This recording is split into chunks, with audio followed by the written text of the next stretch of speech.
Hey everyone, welcome to another fun-filled late-night episode of the Fake Nerd Podcast, episode 196. I got it right there. My name's Ryan Eliopoulos, and I'm joined with my best buds, as always. We got Brandon T. McClure up here. Hello. We got Sparks Witty in the corner. Not at your house. Not at our house. I don't own the house. I can't afford it. And then I got Ben Magnet in the right. In my own house. In your own house, yes. We are still quarantine casted. We are extra spread apart because Sparks is visiting some family. So we're actually fully quarantined this time. Look at that. Yeah. We be here. How you guys doing? Doing okay. Hanging in there. Hanging in there. Stuff. Mm-hmm. Mm-hmm. Who wants to go first with their week? Who wants to go first with their week? I'll do it. Good. I actually had a lot to do. I did, so I'll just get it out of the way. I caught up completely up to the latest episode that dropped this week of Harley Quinn. Proud of you. You're caught You're actually now ahead of us because we did not watch this week's episode. That's right, because we're apart. Nice. We're apart. Yeah, so I that's a good ass show, isn't it? Yeah, the second season is a lot more dramatic than I thought it was. Right? Yeah. There's some solid stuff in that second season in regards to not just Poison Ivy and Harley Quinn, which everyone's heard of what happened, but with Bane and Mr. Freeze. Wait, so what happened between Harley Quinn and Poison Ivy? Never mind. You're watching. I'm messing with you guys. I know what happens. Yeah, I was gonna say, just use your imagination, baby. No. Someone used a GIF of it on Twitter and spoiled it for me, and I'm like, oh, cool. Yeah, that'll happen. But also to add to Brandon, I actually did watch the first episode of Harley Quinn, and I thought it was amazing. And I started watching the half of the second episode, but then I realized it was 5:30 in the morning, and I had to go to sleep. I told Benny about it, and she wants to start watching with me, so we're gonna probably jump on that soon. Excellent. My battery almost died. I did watch all that, and I will reiterate what I said the first time last week when I watched the first season. This is the direction those comics need to go. This is the best representation of modern day Harley Quinn that I have ever seen. This is the first time this character has ever clicked and made her feel like she was Harley Quinn that we've always known. And the fact that the comic book is not about her trying to figure out if she wants to be a villain or not, and her relationship with Poison Ivy, DC is losing their mind for not having that book out. Yeah. The fact that Harley Quinn comic book is about her running a carnival and not this is a crime. Yeah, I wonder, especially even though it wasn't like super financially successful, I wonder if they're just scared to because they have the animated show, and I wonder if that's all they think they need. You know what I mean?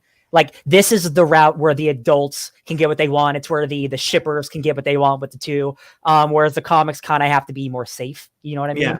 Whereas they don't have to be. You got Black Label.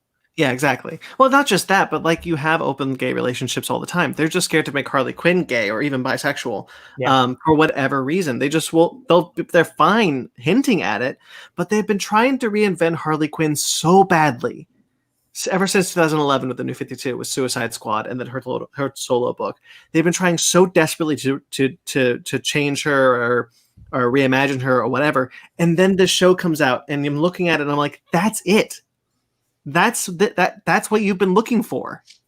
Mm-hmm. Right. It's too bad. It's just not that direction. The comic book would be, to me, I know there's fans of it, but like it would be 10 times better for me. Mm-hmm. That's enough of that. I finished The Great. The new one from Tony McNamara, the writer of The Favorite. With Olivia Colman, Emma Stone, and Rachel Weisz. Yeah, the show's real good. Was it great? That's okay. It is. Expression was worth it. That's an easy one. I know. I don't care with low hanging fruit. I went for it. The funny thing about it is in the title card, so it says The Great, and then it has an asterisk pops up, and then occasionally based on true story. And apparently, like, this is something that he's been trying to adapt. He wrote it as a play and then as a movie and now as a TV series, which he wants to go for 6 seasons. Wow. Nicholas Hoult is incredible. Elle Fanning's incredible. The whole cast is really great. If you like The Favorite, you're going to like The Great. It's just as good, just as witty, just as funny, just as bleak. Mm-hmm.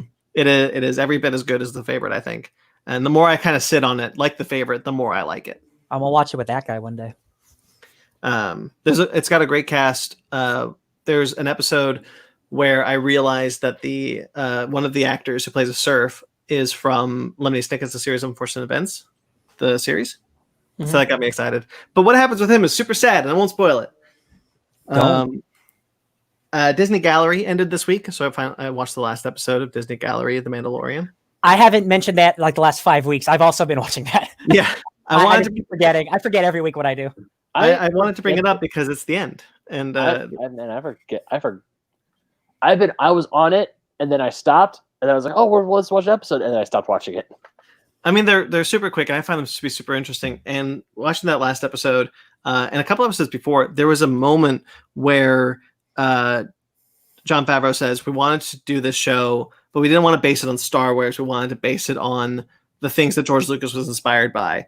And I found that to be so eye-opening, much like a lot of the show has been for me, but so eye-opening in what the essence of the Abrams versus Johnson debate is. Abrams based The Force Awakens and The Rise of Skywalker on Star Wars. Johnson based it on what inspired Lucas to make Star Wars. And that kind of, I think, is the key of what makes a good Star Wars, is to be inspired by what Lucas was inspired by and try to take inspirations there. But the last episode reveals that Mark Hamill was in it, which was crazy. And it talks about the connections with Star Wars. And I just want to bring up that show is game-changing, which we all know with the volume. And the fact that it's so new, and that this show can inspire other shows, other movies, even to use things like the volume, I think that was just really, really great to get that insight in what I hope to be a really game-changing show.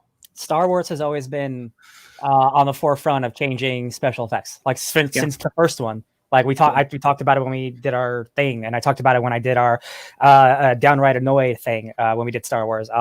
Every movie, including the prequels, like George Lucas made technology better to amplify storytelling. Now, whether if that's always a good thing or a bad thing is a different story. But like Lucasfilms and like ILM, like half the movies today are made with ILM. Like right.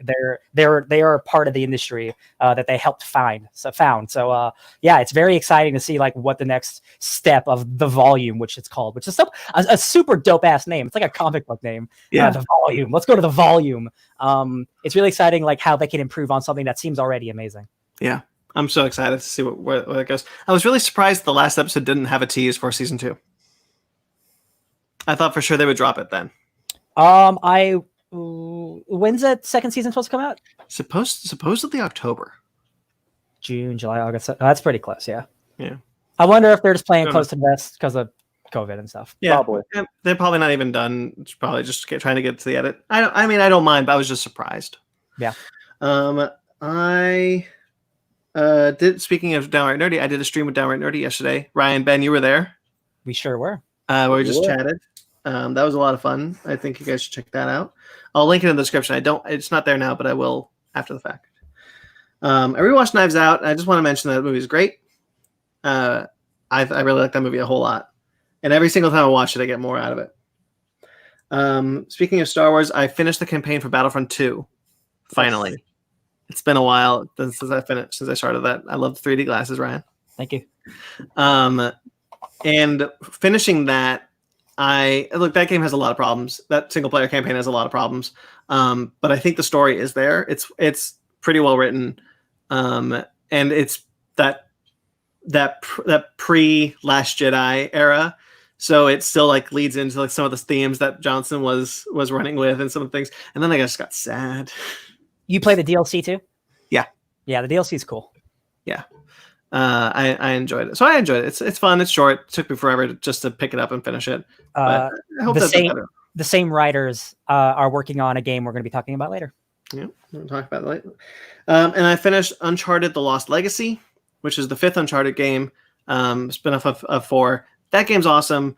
If they continue the franchise like that with Chloe, or even Cassie, or anything, that would be awesome, because that game proved that you can totally continue the series without Nathan Drake. So now that you've played that, Brandon, that's what you should expect from a Miles Morales game, about the length of that game.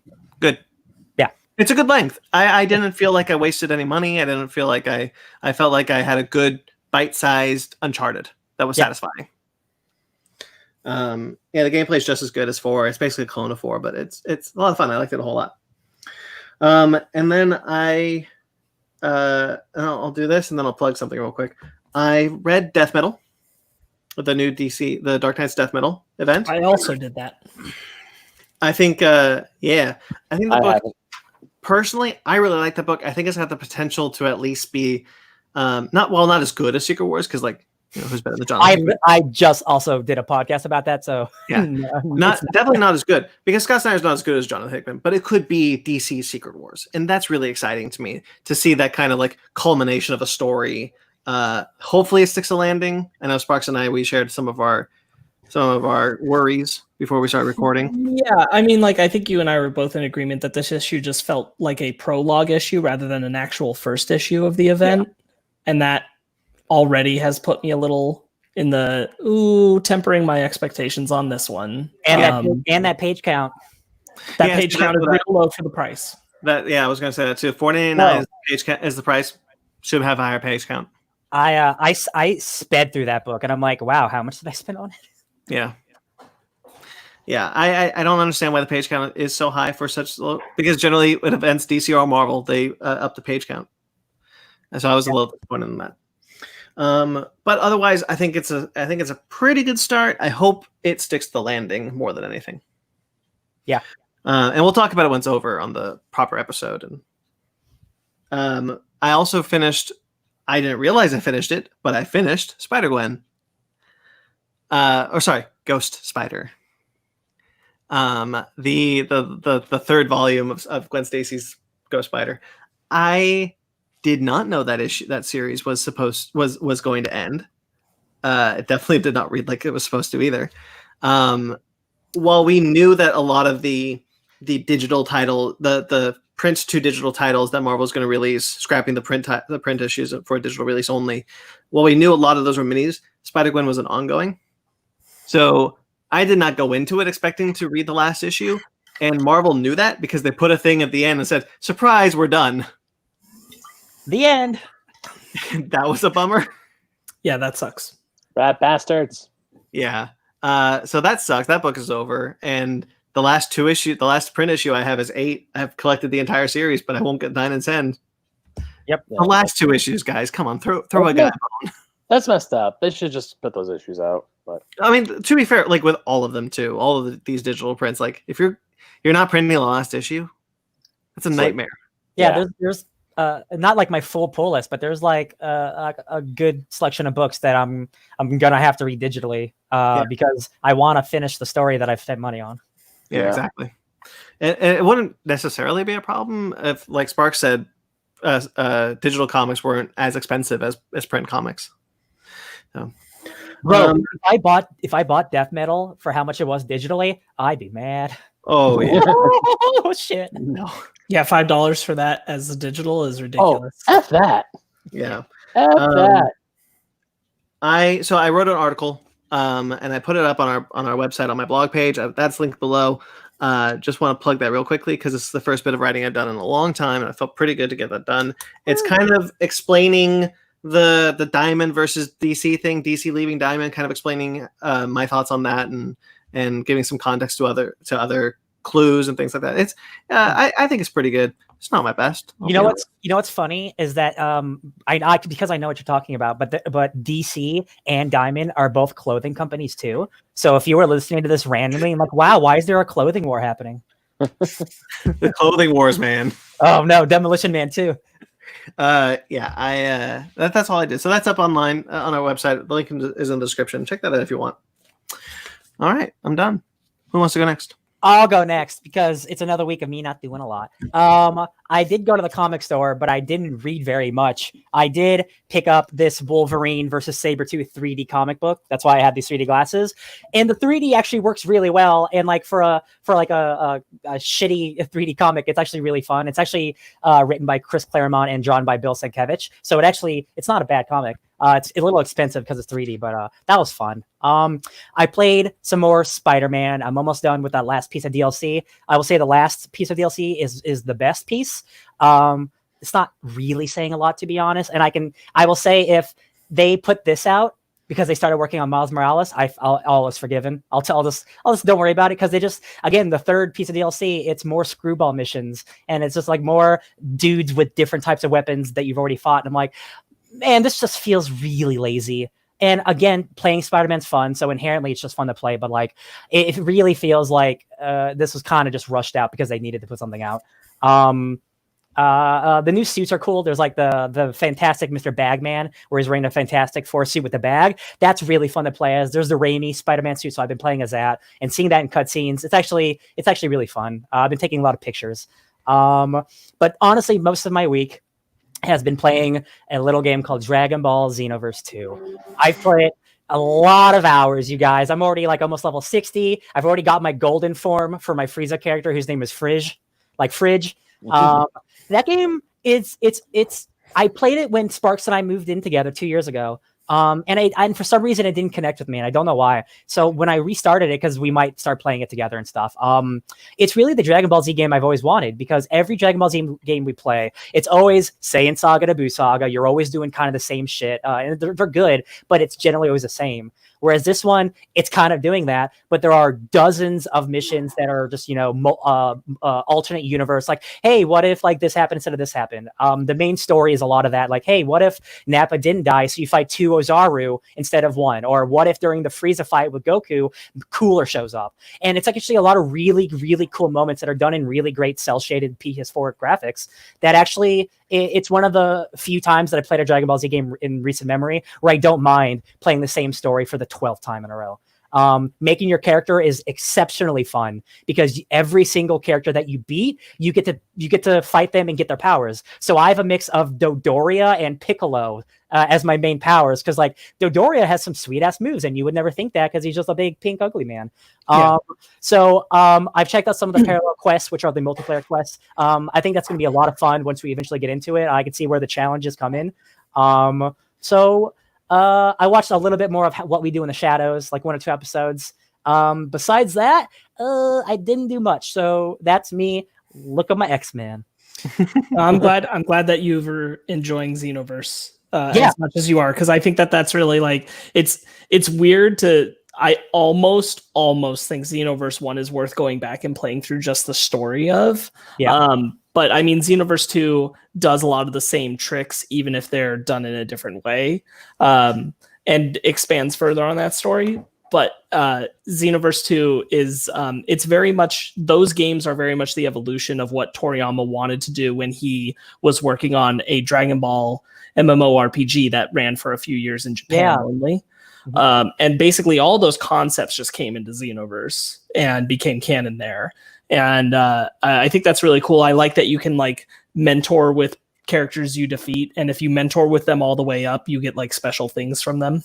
Mine's Piccolo, and whoever is your mentor, he's the person who like becomes like part of the narrator, who like narrates like when you did something good. So every time I do something good, Piccolo's like, outstanding work, and I'm like, right, thanks, Dad. Yeah, because they're like your personal teacher. Yeah, there's a lot of great stuff there. It's also Ben. The game is structured like Monster Hunter. Oh, rad. I didn't realize that. You go to pick up quests from people. The parallel quests are exactly like the Monster Hunter board, where you pick 1 to 9 stars of difficulty. That game is just Dragon Ball Z Monster Hunter. And once I realized that, you can also like do different equipment. So my Frieza guy is wearing sunglasses. Oh, guys, it's a good old time.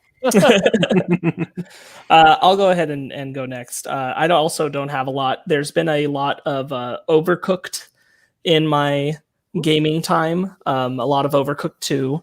I brought that with me and am playing it on the Switch with my mother, which is really nice because I'm in Monterey visiting my family. Wait, so who's downstairs? Don't go downstairs, Ryan. You should have left.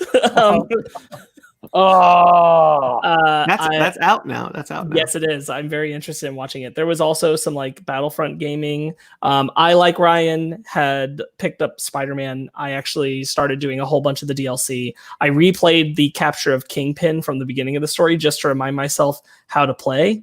And then I was like, okay, now I'll dive into the DLC. So I'm playing some of that, and I completely agree with Ryan that it's very much like this should have just been part of the game.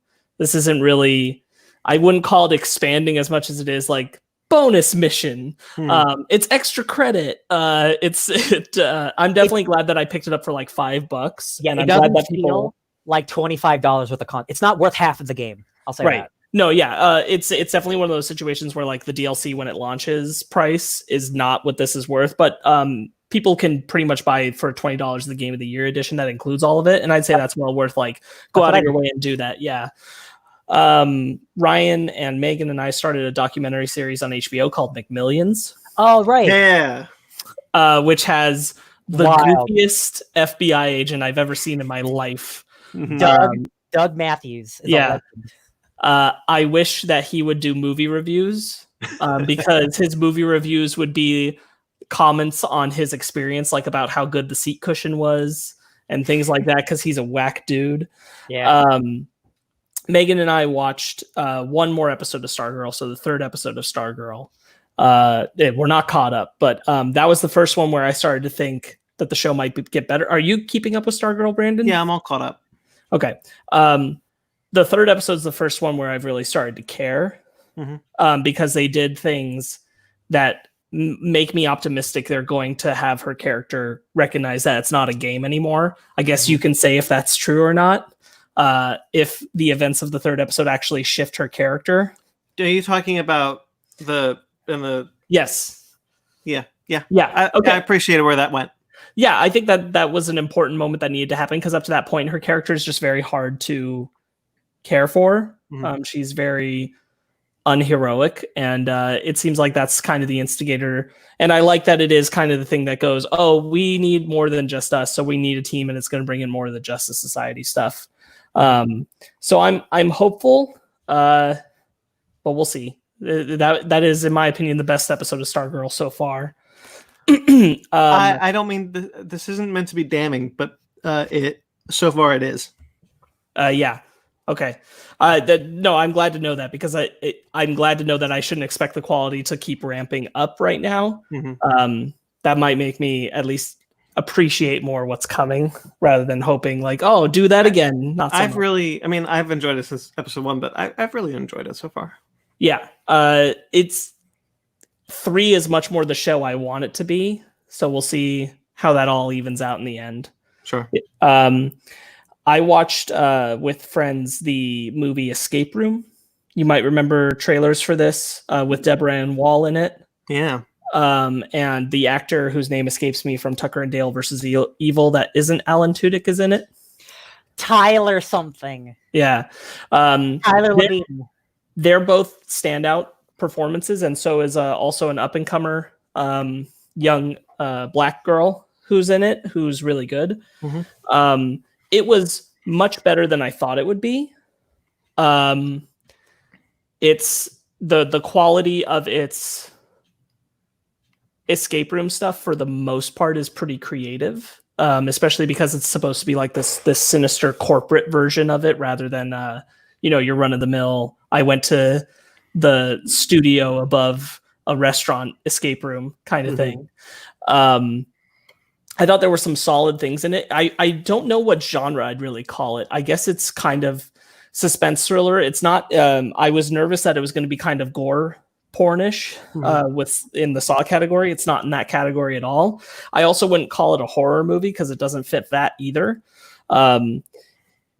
There's a lot more interesting concepts to it than I anticipated. However, all of this being said, the movie suffers from a very heavy-handed "the game is on" ending, which is that essentially the people who escape the escape room figure out that there's actually like a whole evil entity planning the reasons behind the escape room existing, and they're going to go after it. And man, do they hit that button They hit that button real hard for like sequel. Like Supernatural? No, like the head of an evil corporation. Oh, okay. But like in a way where it's very when it first starts, you feel like it's just a well-funded tech company that's gone a little off the rocker. When you get to the end, it's like, oh no, this is like an Illuminati level organization that's it became like near the organization in Assassin's Creed, the original games, that kind of level of like, this is how steeped in society it is. And it's like, oh my God, what? Wow. So we'll see. Apparently it did get a sequel greenlit. It's coming. There will be another. There's definitely some like, I would nitpick it in like a separate forum than this, but it's worth a watch in a way that I didn't anticipate. I thought it was going to be worse than it was. It's actually worth a pretty good watch. Yes. Real quickly, may I add? I also started Love Victor.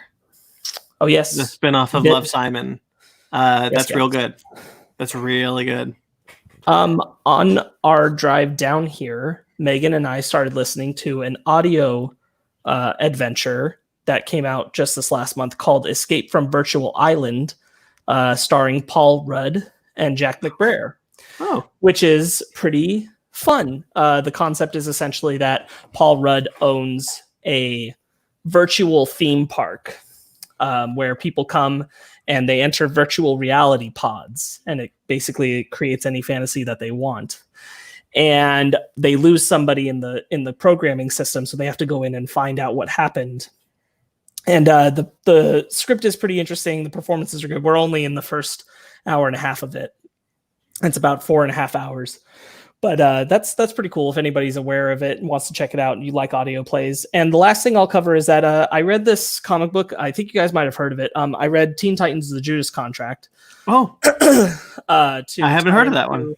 Oh, well, so I'll definitely reference it a lot more in our topic because it's actually related. Oh, interesting.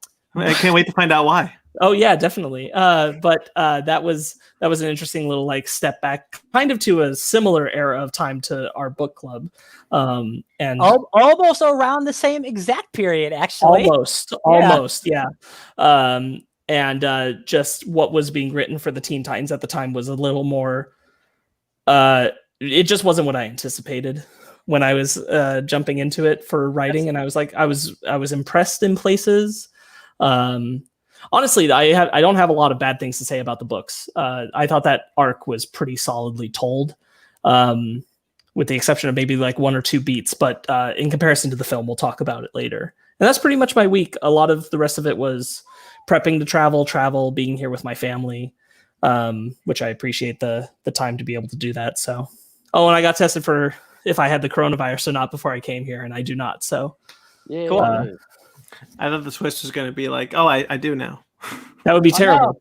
That would be terrible. I forgot. I was part of 3 live streams this weekend. I should probably mention them because I forget every single weekend. I was on the one with Brandon and Ben, where it's just Michael Caros of Downright Annoyed shooting shit. I was also part of the weekly Saturday Emma, sorry, a Downright Annoyed movie club where we talked about the 1994 Pauly Shore classic In the Army Now. And guys, that's one of the worst movies ever made. It's legitimately, I didn't laugh a single time. It's the thing that ruined Pauly Shore's career. I don't know why he had one in the first place, but I was going to say I've never liked Pauly Shore in anything. No, so. I don't know who has. Apparently his mom, like his parents own the Comedy Cellar, which is like one of the world's most famous comedy clubs. So apparently that helped him get famous or something. Pauly Shore sits very squarely in that same Andy Dick category to me. Andy Dick is the second character in that movie. I'm not surprised. I was about to ask. Oh, I remember watching this movie for it. It's really bad. It's really bad. I remember watching this movie years ago, and because it's about these 2 guys who join the army, and then they're doing like the water purification thing, right? Yeah, it's the movie Stripes with Bill Murray, but way worse. Oh, I've never seen. Oh man, I probably should have seen Stripes because I remember. No, I remember watching that movie a long time ago and just being, Yep, that's it. Oh Lord, Andy Dick is in a Voyager episode. I'm getting to actually. That's Tank Girl. That's Tank Girl. Bless her heart. And sorry, and the last one that I did was I did it an hour ago, or less than an hour ago. It was the Comic Core's Modern Men episode, which will premiere tomorrow. They pre-record them, where we talked about my favorite Marvel event, Secret Wars. I bullied my way into there because I was like, "Hey, let me be on it." And they're like, "Cool." So I was part of that, and then we talked about grading and slabbing comic books, like CGC and stuff like that. So that's a great episode. Check that out on their website on their YouTube channel tomorrow. That's Very all. awesome. Very awesome. Yeah. I'll link the live shows below. I always forget to do that. I'll do that this week. Hey, I forget to even mention them, so It's true. Ben, I guess it's your turn. Yeah, so I actually had a pretty decent week. I actually did some stuff for once in my life. Fanny and I, we celebrated our 6-year anniversary this week. We've been together for 6 years. So, I mean, normally and when's our anniversary, we either go to Disneyland or a theme park, but since they're all still closed right now, we weren't able to do it. But what we did do instead was go to the Bowers Museum in Santa Ana, California, because they had the Walt Disney Archives exhibit. The Archives is celebrating its 50 years of being a thing, and the Archives was able to take out some old artifacts from past Disney films, some props, merchandise, Some Fox films. Some Fox films too. My favorite Disney princess. The Xenomorph. The Xenomorph. Apparently, that was from the Great Movie Ride that was in Disney's Hollywood Studios over in Florida. Yeah. Which I never got to go on that ride, and I wanted to go on that. Now I can't because it's Mickey's Runaway Train ride. I like this one better, Ryan. Oh yeah, that's a good X-Men background. You heard it here first. Brandon hates women. I'm just kidding. I'm sliding on my chair. That was awful. Oh boy. Yeah. Ben. Yeah. So seeing the Archives was really, really cool, and I also had to pick this up. It's it's a vinyl of Sorcerer's Apprentice from Fantasia. What is it? Say it again. It's a vinyl. It's a vinyl record. Yeah, cool. Does it play? Yeah, it does. You could actually, the music for Sorcerer's Apprentice is on here. Is it just Sorcerer's Apprentice from Fantasia? It's just Sorcerer's Apprentice from Fantasia. Just that one piece? Okay. Yeah. It's I think one has a narration by Sterling Holloway, and the other is just the orchestra piece. Gotcha. Nice. But either way, I mean, a vinyl player? Not yet. He's gonna go buy one. Eventually. Okay, never mind. I tried to back you up. Yeah. Hey, I bought a cassette. Hey, at least Fanny was not mad at me for getting this one because she actually got mad at me for buying that cassette. Remember, Brandon? I remember. Yeah, but the vinyl, it's thin. It's thin like a crepe, like a thin pancake, so you can hide that very easily. Yeah. But so What's I got this? that. What's this? It's nothing, I swear. I'm holding it for a friend. No, but the exhibit was really cool. I got to see a whole bunch of really neat stuff. Fanny got to see some stuff that she's never seen before, and the whole time, and they also had the handprints for the Disney Legends. So I got to see Robert Williams' handprint, Elton John's handprint. It was really neat. I would definitely recommend checking it out. It's only $25 to get into the exhibit, and once you get into the exhibit, you're free to walk around the rest of the museum as well. So I highly recommend it. It's really good, especially for us who are diehard Disney fans. And Disneyland's still closed, and we're probably not going to be able to go for a good long while, even if it does open up on the 17th. So it helps. Ben, how at risk of coronavirus did you feel while you were there? Not very. They straight up said right before we went to the it was pretty empty. Everyone was wearing masks. There was a sign outside that said, "If you're not wearing a mask, we're not going to let you in." So I saw your Instagram stories, Ben, and I saw two people who were wearing their masks. So it was here. Oh, not here. Oh yeah. Which is why I was at. And for the audio audience, I'm saying below their nose. Yeah, below the nose. Oh. Yeah. But Ben, I saw what mask you were wearing. Why don't you plug it? Yeah, I was also wearing the Fake Nerd Podcast mask from Crafted by Z. Plugs and gags. Link in the description. Those are still on sale. We sold a couple. So they made to order $12. Actually, right now they're on sale, 50% off. So both the masks Both the mask and the plugs. We don't sell plugs. Not yet. Not yet.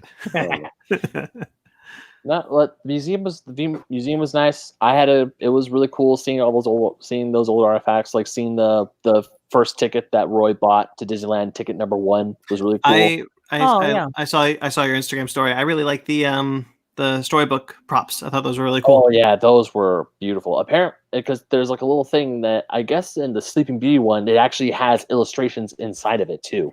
It's not just the single prop. It's not just like the book you open up, there's nothing.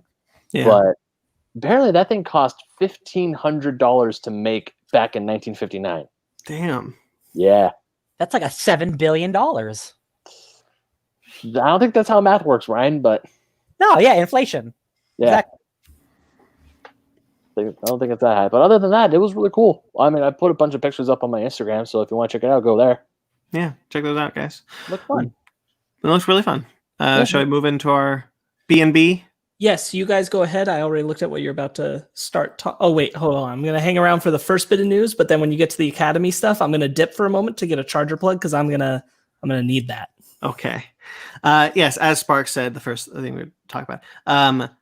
Ian Holm, Sir Ian Holm, Bilbo Baggins himself, has passed away this week. He passed away this week after battling Parkinson's disease. So he had Parkinson's, age of 88 years old. It's still a hell of a life, and that he's been acting for like the 60s, man. What a career. Alien. He's Ash and Alien, the first android we see in that franchise. Obviously, I said Bilbo Baggins, Lord of the Rings classic. I really like him in Mary Shelley's Frankenstein. Look, I'm alone in loving that movie, but I will die on that hill this week. The Kenneth Branagh one? Yeah. With Robert De Niro? No, I like that movie too. Yeah. Awesome. You're on the hill with me. Yeah, it's a good hill. Yeah. He's in that. Anti-monitor. He plays Frankenstein's dad. And he's great. He's great in it. I really like that movie. But he's always been such a wonderful actor. I know him from The Aviator, and I know him from the adaptation of Alan Moore's From Hell, which is based off Jack the Ripper, where spoiler alert, he's Jack the Ripper. Oh, that's great. Yeah, he is. The movie's fine, but he is so good in it. Like, if you want to watch just a good him, that he's really good in it. Yeah, very obviously scary. Chariots of Fire. He's very famous for. It's a real tragedy to lose such a thespian. Yeah. Yes. Yeah. Okay. As Sparks said, we're talking about the Academy Awards now. Bye, Sparks. Bye. I'll be back. You come back because I gotta use the bathroom. I told you to go before we left the station. I did. It's a lot of water. So as Sparks alluded to, the Academy Awards were in the news this week, pushing everything, rightfully so. They have moved the official awards ceremony from its normal date of February to April. It will now be held on April 25th, 2021, which has extended the eligibility because obviously theaters are closed for a couple of months, and it's going to take a while, but the eligibility is now up to February 28th, 2021. So it's no longer December 31st. Cool. All right. Couple more months. Okay. Yeah. And the nominations will be announced in March 15th, 2021. But the big news that they really dropped was that the Academy Museum, which they've been talking about for about 2 years now, looks incredible. I really want to go. That will now be opening on April 30th, 2021. So after the next Academy Awards, the 91st Academy Awards. All right. Let's hope the United States is in a good enough place where I'd want to go to a big old museum. Yeah. Seriously. I mean, I would really like to check it out. It's apparently supposed to be really cool. Yeah. I got lucky. Oh yeah. I got lucky that Bowers Museum, it's small. It's a small museum, and there's this grand, it's not like a huge room, but it's a pretty decent sized room. They had little markers on all the bottom that said like, hey, stay 6 feet, like make sure you're 6 feet away from other people. Yeah. And even all the other visitors when I was at the museum and the Disney thing, we were trying to like, what we noticed is like, oh, we're a little closer, so we would make sure we back away and we were respecting each other's space. Keep room for Jesus. Okay. The other two things that happened this week, as far as like the industry goes, is that Sparks disappeared. Breaking news. Emerald City Comic Con has been canceled, but however, it will hold a digital event. Remember, they moved their date from from I think March or April. It was March, to August, but now we're not going to have it this year. We'll come back next year and we'll do a digital thing in August this year. Yeah. Whereas Star Wars Celebration, held every 2 years, has decided to skip this year and will be held in 2 years from now. So, is it doing a 3-year or a 4-year wait? A 4-year wait. 4-year wait. What? That's, I mean, I guess being safe, but that's like extra safe. You know what? Because they are only held every 2 years. Yeah. So let me double check that date, because they might just move this next year. Because I don't know why they wouldn't just push it to next year. Yeah, seriously.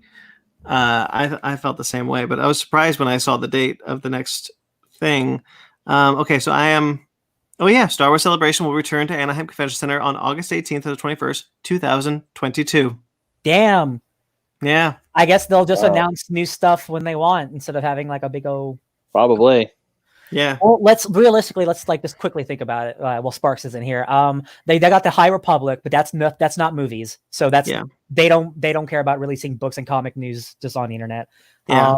Game stuff again. I think it's mostly just like big movies and animated stuff that they would. They would probably take Mandalorian season 2, obviously. Yeah. They would take Taika Waititi to talk about what his movies would be, and probably show Obi-Wan again, being like, "Hey, remember we're doing this still." Mm-hmm. See you next year. Yeah, so I wonder if possibly they would have just done that. But I mean, with the COVID shutdown, they haven't been able to film anything or start anything, so they would really have no footage. Yeah, I guess they know better than us. Like we can wait. There's nothing pressing, and if there is, they'll just release a trailer. Yeah, definitely. Yeah. Is Sparks coming back? I'm sure. Okay. Yeah. He's still technically in the call. He's just not here. Just his camera is I'm just gonna assume he's taking a big old dump. Okay, maybe he texted me. Hold on. No, he didn't text me. No, it's because he's taking a big old dump, and he's never gonna know I said that. Good job, Sparks. Okay, we're into there's a lot of comic book news happening this week. Yay for us. Free Comic Book Day. You know, a lot of big questions of what's happening with certain events. Free Comic Book Day is one of the biggest events in comic book retailing ever. All the publishers release free comic books. It's a lot of fun. I've worked it. It's great. But it had to be canceled this year because of the first Saturday of May, and everything was shut down by then. So they finally said what they're going to do with those books, because they have them. And they have to do something with them. Rather than wait till next year, they're actually going to release free Comic Book Day titles 5 at a time every week from July 15th to September 9th.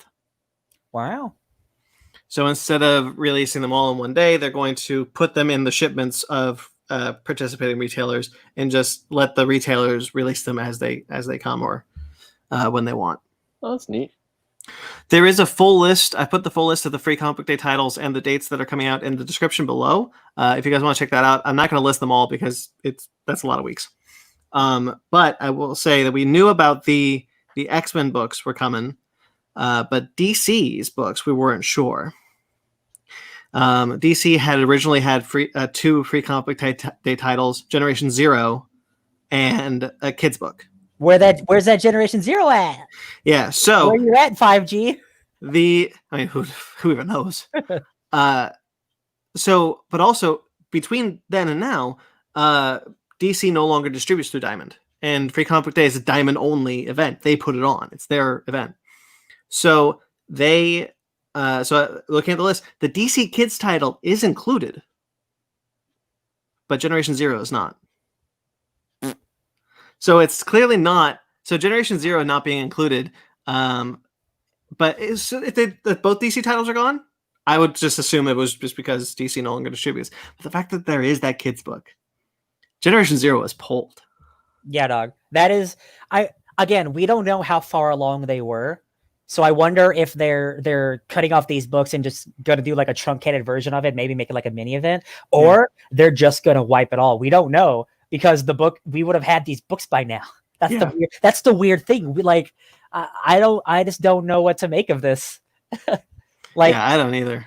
I'm from a publishing standpoint, when you have an initiative like this huge 5G, whatever it is, like the next big thing, and you just stop doing it, what do you do?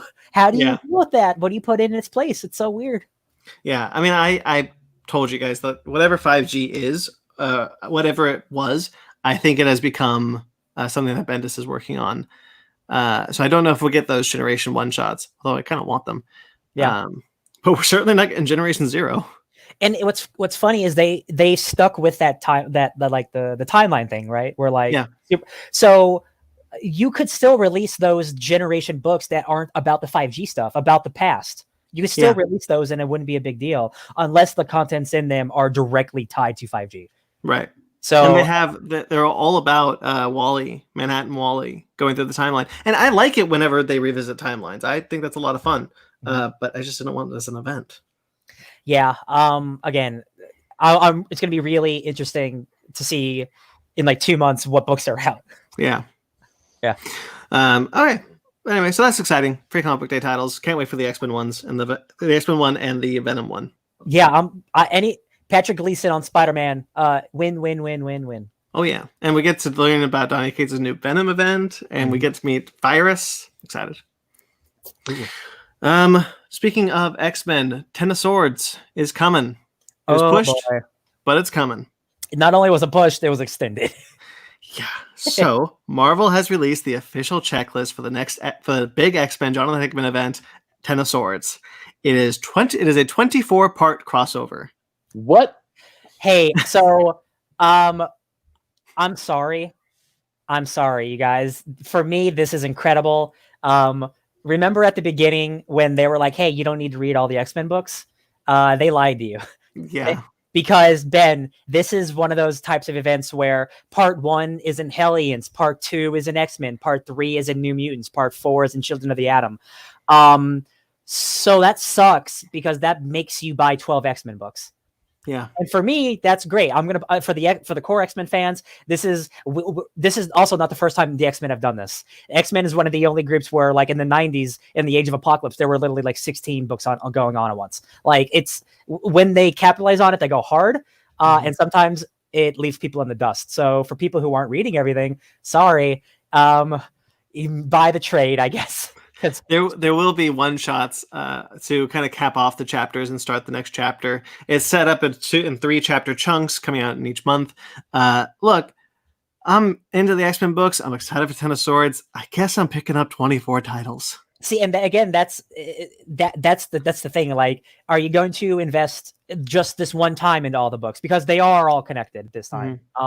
If it is set up in a way that it is part 1, 2, 3, then I should be able to just pick up those books and not have to worry about what had come before. Yeah, that's because it would just be one long narrative. Because that's what I was thinking too. Because if they're doing that, like if like this is part 1 Ten of Swords that is in Hellions or in the X-Men title or whatever, but it's still a long cohesive story, then F it, I'm buying 24 books. Yeah.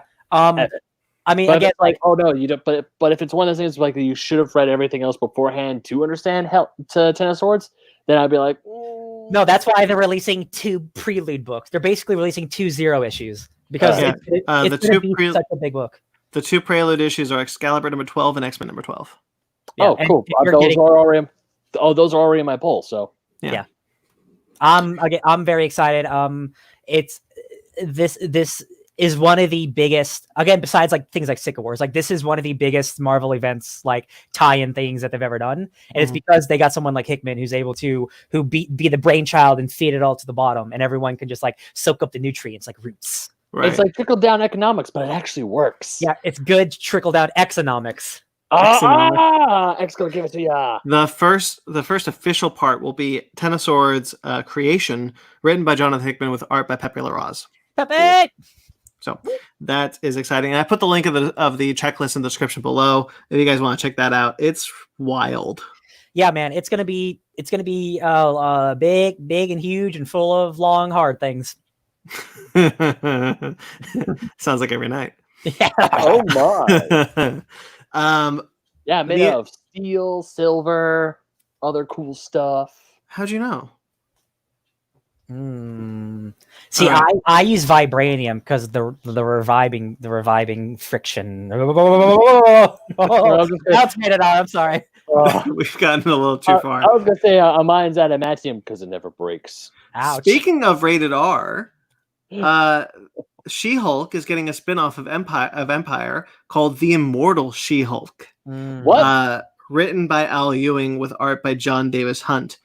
The solicit reads, "The events of Empire have changed everything for Jennifer Walters. Now she seems to have a new lease on life, but things are never that simple for the Gamma-powered. Al Ewing gives She-Hulk the immortal treatment with a horrifying standalone tale." Yeah. So, we don't know what we know what Empire's kind of about, but we don't know like what the story of Empire is, right? Like we know Hulkling finds out that he's part Kree and part Skrull, so he is actually like prophesized to be the galactic overlord of the universe. So all the alien races of the universe unite under this new Hulkling overlord, and he is going to like basically, I guess, take over the universe. He thinks he can do a better job than everyone else because he's been like, he's Harry Potter. He's a prophesized boy, right? When you're told you're going to be the prophesized boy, you're a prophesized boy. So what that means for Earth, we don't know. How that turns She-Hulk into the immortal Hulk, we don't know. But the fact Al Ewing's still doing it, that's all I need. Yeah, one of the things that got me excited about this is that I am reading Avengers, and like all the Hulks, there's something wrong with Jennifer Walters. Mm-hmm. She is not the same. She is not the same She-Hulk that she has been. Something has changed within her, and it was always kind of a question because they never really alluded to the reason why she's not working in the Jason Aaron book. So I was starting to question whether or not they were related. But seeing this, I'm wondering if they're gonna like finally explain why Jennifer Walters has been like this since the start of Avengers. I really hope so, because if they're not related and he just wanted to make her like the way she is, just being like a Hulk monster, that really does negate a lot of the character development she's had in over the years. And I hope there's a legitimate reason for her to just become a brainless monster, because she is like, again, it's for a story thing, but she's not the Hulk. That's the whole point of her character. She's a lawyer. Like that's her. That's what she does as the Hulk. She's a lawyer. And there's some things in Aaron's run that alludes to the fact that Jennifer is worried, scared of the change, and the reason why She-Hulk is like that. But there's never been any allusions to the Green Door. There's never been any. She's never died, so there's never been any resurrections. So we don't know if it is related. My gut says they are, because they're all Hulks. All the Gamma powered are affected. We've read the first volume of Hulk. Sasquatch was infected. So I wonder. I'm excited to see if they are in fact related. That'd be nice. Sparks is still not here. I'm gonna talk about whatever the next news thing is, and I'm gonna go to the bathroom because I'm dying. I'm PPing. To the Max, HBO Max. You can go to the bathroom now. No, I'll talk about it first, because this is Right. I did not read what the story was before I said I liked the idea, and then I read the story and I'm like, oh my god. So HBO Max is putting out 3 digital comics with DC Comics, written by Ivan Cohen, with art by Scott Eaton, Hendry Presetsia, and Laura Braga. This is 3 single issue comics, by the way, not 3 series. 3 single issue comics. It's a 3-part digital series. Will feature multiple Easter eggs that hint at the content on HBO Max. That's not what broke me. It's you need to get to the characters. No. Here's that's it. I've just continue. So it will revolve. Each issue revolves around one hero. Hector, a teacher who becomes an interstellar hero when he finds a strange device. Brian, a scuba diver who gains aquatic powers. And Olivia, a stand-up comic with elastic abilities. Hector, Brian, Olivia. HBO. No! What? No, wait. Did you miss the part where one of their dogs' name was Max? No, I just didn't write that down because I Get honestly didn't believe it. Yeah. So before I even read the headline, like an idiot, I was just like, oh, cool. HBO wants to get into making comic books. Like, I'm okay with that idea. Fresh ideas. Maybe do like HBO original comic books. I thought that's what it was before I read anything about it. before I clicked on it, and then HBO was the anagram of their names, and then Max was the name of their dog, and they're gonna have teasers and Easter eggs to shows that HBO's had, and I'm like, what? Boo! I'm gonna go to the bathroom now. Bye. Oh, it's not just that. They're also ripping off Green Lantern, Elongated Man, and Aquaman, essentially, for these characters. Yeah, seriously. It's not even a strange device to become an interstellar hero. That's freaking Green Lantern. Aquatic powers, Aquaman. Elongated woman, okay. Yeah, wow. I did not catch the Hector, Brian, and Olivia bit. I did not catch that. Yeah, but Jim Lee is doing the artwork. Amanda Connor. Look, it's got people on it. I don't think it's a good idea, nor do I think it's going to be any good. I don't think so either. At first I'm like, cool, they're making comics. That's awesome. Like, let's put something else on that streaming service, even though you have a streaming service that's dedicated to everything comics, which is called DC Universe. I don't know why the fuck you're just throwing that in the wayside. What the hell are they thinking? Yeah, I don't know. I know. Just this whole thing is like where HBO Max is like, hey, we're gonna put comics on our thing. Is like, I feel like Sparks and Ryder in the back is like, what about DC Universe? What now? What? We can't hear you. What about? Okay, next question. You mean that dying app? Yeah, that poor dying app. You know what? If they wanted to just like scale down and be like, it's just a comics app like Marvel Unlimited, I'm okay with that.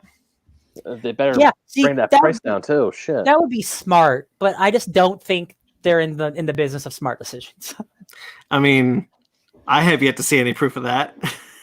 I mean, hell, at least, because we were talking about last week. Sam, about you're how, back. Sparks, you're back. Thanks for joining us. He lives. Yay. Hi, sorry guys. What I miss? We were talking about go through all the news. We just talked about To the Max. We're just finishing talking about the HBO Max comics. Okay. Yeah. And we talked about Free Comic Book Day and the Immortal She-Hulk. Yep. And Ten of Swords. Okay. DC Fandom is coming, guys. This is a 24-hour event, virtual fan convention putting on by DC and Warner Brothers.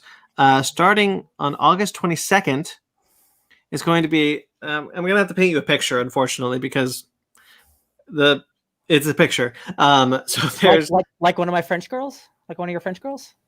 One of your French girls, yes. Oh. So so the virtual thing comes in a map. You go to the website, it's a map. It's got a kind of a thing in the middle, and then a couple branching lands. Kind of thinking about like Inside Out, the dreamscapes and Inside Out. So at the epicenter is going to be the House of Heroes, which has which we're going to have quote special programming, panels, and content in over 5 different languages. Wow, that's cool. Then, branching off of that, is DC Watchverse. The quote says, "Here's where you grab a seat, sit back and join our virtual audience and become completely engrossed in hours of must-see content from around the world. Everything from panels and exclusive screenings to never-before-seen footage featuring cast, creators, and behind-the-scenes crew from across DC films, TV, home entertainment, and games." This is supposedly going to have looks at Wonder Woman 84, Justice League the Snyder Cut, Black Adam. Are you telling me this is like DC Daily? The next branch is DCU. God. This is the August 22nd. We're going to see clips of the Snyder Cut, Black Adam, whatever they got, a Black Adam, the whatever they got, they're going to show us. So. DC U-verse is the next one. Venture into this world where the fans are the stars to see the most amusing user-generated content, cosplay, and fan art from around the world, including perhaps your own. Okay. DC Kids-verse. Need a way to entertain your kids for hours on end. It starts like that. That was weird. Do you hate your kids and want to pawn them off in entertainment? Because chloroform's illegal, so here's something to keep them quiet for a few hours. We've got you covered inside a special world, which can be accessed directly at DCKidsFandom.com. This area features a broad range of family-friendly activations for our younger fans. By the way, Zack Snyder posted a clip of the Snyder Cut. Sure, whatever, looks very familiar, and said, "See you in the dome." It is Fan Dome, DOME. For those of you who were not catching on in the audience, so it's like Doug Dimmadome, owner of Doug Dimmadome. DC Kids Verse. DC Insiderverse. This creativity-based world contains a centerpiece video featuring legendary DC CCO publisher Jim Lee, president of DC-based film production Walter Hamada, and creator of the DC TV Arrowverse executive producer Greg Berlanti, welcoming fans with a this is LOL style, but I think they meant 101 style. A one-on-one style introduction to the DC multiverse. From there, go behind the scenes with the master artisans who bring DC to life in all its forms, from comic books to games, TV, movies, theme parks, consumer productions, and more. This is a lot of stuff. And then DC Funverse is the fifth and final. Take your DC fandom experience and gather cool shareables. Check out our comic book reader, do-it-yourself cool Wonder Woman 84 Golden Armor and Batmobile kits, plus digital giveaways in a store filled with merchandise, including some limited edition exclusives. So this is like a new entertainment branch? So I wasn't entirely clear, and it's not made entirely clear, whether or not this is a one-day thing that is running for 24 hours or an ongoing thing. Because the kids thing is like, you could do it anytime, it sounds like. Yeah. But if it's for 24 hours... So what I think it is it's always going to be there, but all the exclusive stuff is happening on that first day. Okay. So then afterwards, you'll just have the same clips of the Snyder Cut and Black Adam. It sounds like this is everything except the shows, movies, and comics. This is replacing the DC Universe community thing that the app was meant to provide and expanding it. Yeah. So I think this is just further step of them getting rid of DC Universe, and for some reason thinking DC fans are so dedicated they need all these different branches. Mm-hmm. Speaking of DC Comics, they have launched a deal with Spotify. Spotify has teamed up with WB DC Comics to produce a series of scripted podcasts. That's all we know, but they will be based on DC characters. That's cool. That's fine. The Wolverine podcast that I listen to and the Marvel Voices podcast are excellent. So if they're anywhere that quality. Serial Box has also been doing a series of audio dramas with Thor and now Jessica Jones. Yeah. Ooh, oh, I like those. And then finally on the comic book front, Stranger Things is getting a crossover with Dungeons and Dragons. Stranger Thing meets Dungeons and Dragons, written by Jody Houser and Jim Zub. Sorry. Oh my god, that's perfect. Yeah, and art by Diego Galindo. That's all we know. Yeah. Jody writes the Stranger Things comic, and Jim Zub writes the Dungeons and Dragons Rick and Morty comics. Yeah. So like. That's literally like there's no better people than that. This is an intercompany crossover with IDW and Dark Horse. I imagine it'll be exactly what that Rick and Morty comic is where the people that we follow are playing Dungeons and Dragons. Just it won't be real in an alternate reality like in Rick and Morty. It'll just be their imaginations or whatever. Yeah, this is out in November, and that's all we got. That's cute. Yeah. All right, we got some video games news once again. Summer of Games, is that what you called it, Ryan? Is that what they call it? That's one of that's IGN's thing that they're doing. Got it. Yeah. So we're gonna talk about the big news first. Pokemon Cafe Mix is coming. That's not the big news. You're right. It's Pokemon Smile. Oh, that's not it. Pokemon Snap? That's the one. Yes. They announced 3 Pokemon games. The only one we give a shit about is Pokemon Snap. The only one I give a shit about is Pokemon Snap. Screw the other two. That is exactly what I said. No, that's fair. That is fair. I will say, even though I'll talk about the Pokemon Smile trailer now. I think that is an awesome way for kids to brush their. I think that is a cool thing for kids, for little kids. It makes them want. Did you not watch the trailer? I saw the Pokemon Snap trailer. Okay, there's been Pokemon Smile before you rat on it before you even talk about it. You see it. It's a mini game on your phone that helps kids brush their teeth for 2 minutes, and it helps. And you capture Pokemon, and they do mini games to help kids keep hygienic and stuff. Oh, that is actually a really good idea. It is a really good idea. It's a good idea. That's why I said the only thing we care about is Pokemon Snap, because obviously we're all excited for Pokemon Snap. Yeah, Pokemon Cafe Mix. Yeah. Yeah, Pokemon Cafe Mix is a puzzle game where Pokemon work in a cafe. Like, it's fine. I figured free-to-play puzzle game. Yeah, I figured the first two were like mobile games because I know they're going to mobile games. I mean, Pokemon Smile. That's actually a mobile game to help kids brush their teeth. Cool, but it looks cute. Yeah, that's awesome. Good for them. I'm probably little chibi Pokemon. Mm-hmm. Oh, that's adorable. But besides that, Pokemon freaking Snap, my dudes. This is one of those games. This is one of those games that, like Star Fox, people have been wanting a new one. How long have we waited? But here's the thing: we've gotten many Star Fox games. We've gotten one Pokemon Snap game. There's only one good Star Fox game, please. Are you talking about? I agree, but we've still gotten a lot of Star Fox games. That's fair. I should have been clear. We've been waiting for a good Star Fox game. Hey, we would not have gotten Star Fox 64 if it wasn't for the original Star Fox. Yeah. You don't have Star Fox Adventure? You had the shit before you could make a diamond. Yeah, it makes sense. Pokemon, back in the Pokemon 90s, Snap. Back in the 90s, that was some pretty damn good technology for a cartridge. But for those of you who are too young to know, by the way, Pokemon Snap was a thing that you played with your GameCube? No, it was 64. 64. Okay. Let the video game historian of the group step in here and tell the people what's going on. I don't know the console, but I know the game. Come on. And you would take a picture of a Pokemon. That was the whole game. You were on tracks to take a picture of Pokemon. You were a character that actually did show up in the anime. I think his name was Terry or something. He showed up near the end of the Indigo League. My name. Yeah. And you essentially, Professor Oak charged you to go out to this island, different sections of the island, to take pictures of Pokemon. Welcome. Yeah. And you could print them out at Blockbuster. I did that. I can't tell you how often I did that. I had collages on my wall. I spent so much time on Pokemon Snap, it should be a crime. Could you imagine being that Blockbuster employee who's like, another one of these freaking kids? No, see, remember, that's the same Blockbuster that I was homies with those people where they gave me Revenge of the Sith early. Yeah. Yeah, you brought in your oh man, I remember, I think it was at Retro City a few years ago, and they had the console. Like you would bring in your cartridge, you kiosk. stick it, the kiosk, thank you. They had a kiosk from Pokemon Snap, unplugged, but it's still, they had everything. The place where you put your cartridge in, the controller, so you can like pick and choose what photos you wanted to print. I'm pretty sure it was free too. I don't remember. I think it was free because I wouldn't have gone so many times unless God bless my parents if they paid for every picture. Oh my God. Yeah, there you go. It's literally a kiosk, and you bring your little thing, and you little controller. Yeah, it's.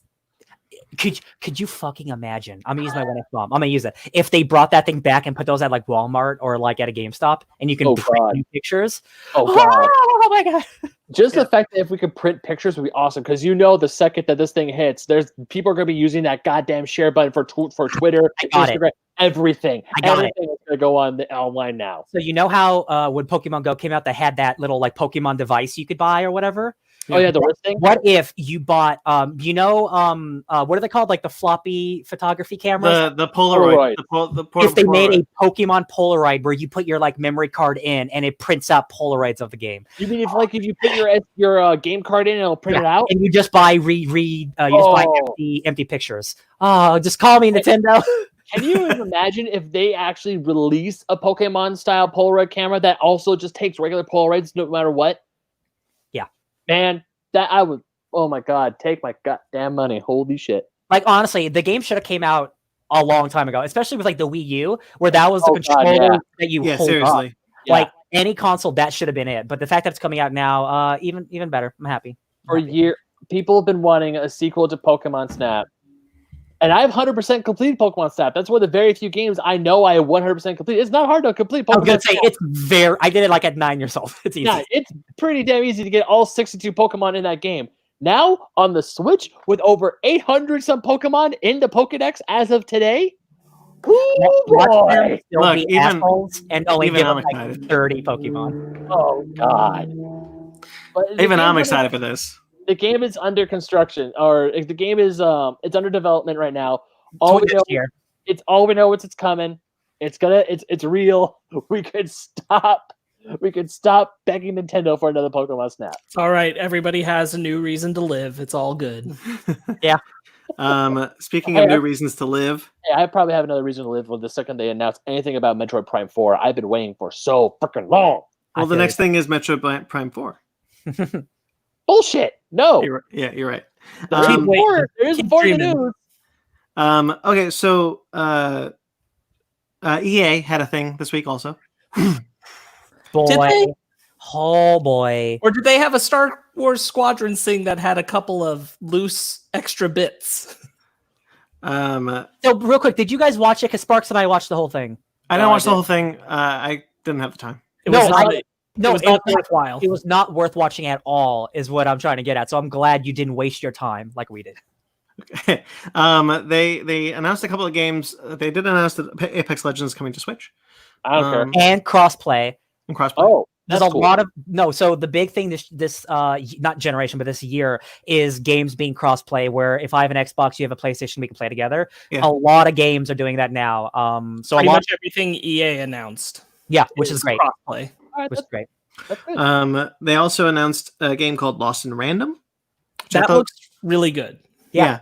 I thought that looked like a Leica film. Yeah, it was like Tim Burton. Like Tim Burton. Yeah. I thought that looked really cool. I did not see this one. I just know it was announced. It Takes Two. There's not a lot for us to say about it. It was more of a behind the scenes look at it. So it's just another platformer. Yeah. And if I'm not mistaken, the only other game that was announced was a little thing called Star Wars Squadron. Yeah. It's the only other one that matters. So they announced it on Monday because the game was already leaked last week. Yeah. So people knew about this game 2 weeks before this announcement.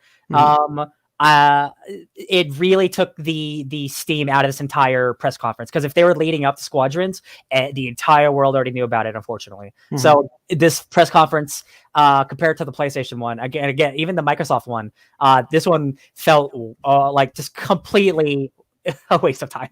Like they didn't have anything, man, and it's sad. Like a lot of these games look good, but like again, the PlayStation one just happened, and we saw the new Ratchet and Clank. I'm like, EA, but it's not the same. Sorry. Yeah.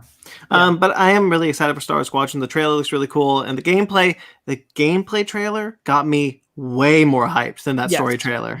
Yeah, 100%.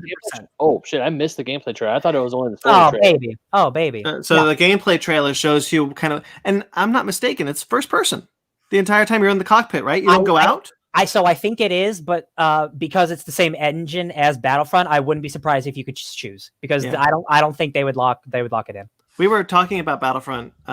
It definitely looks like it's important to have what's in the HUD of the cockpit, and we didn't see anything of how they would replicate that in a third person view. Yeah. So I'm going to assume it's first person, because as people were pointing out, it seems like they want to recapture the PC games feel. Yeah.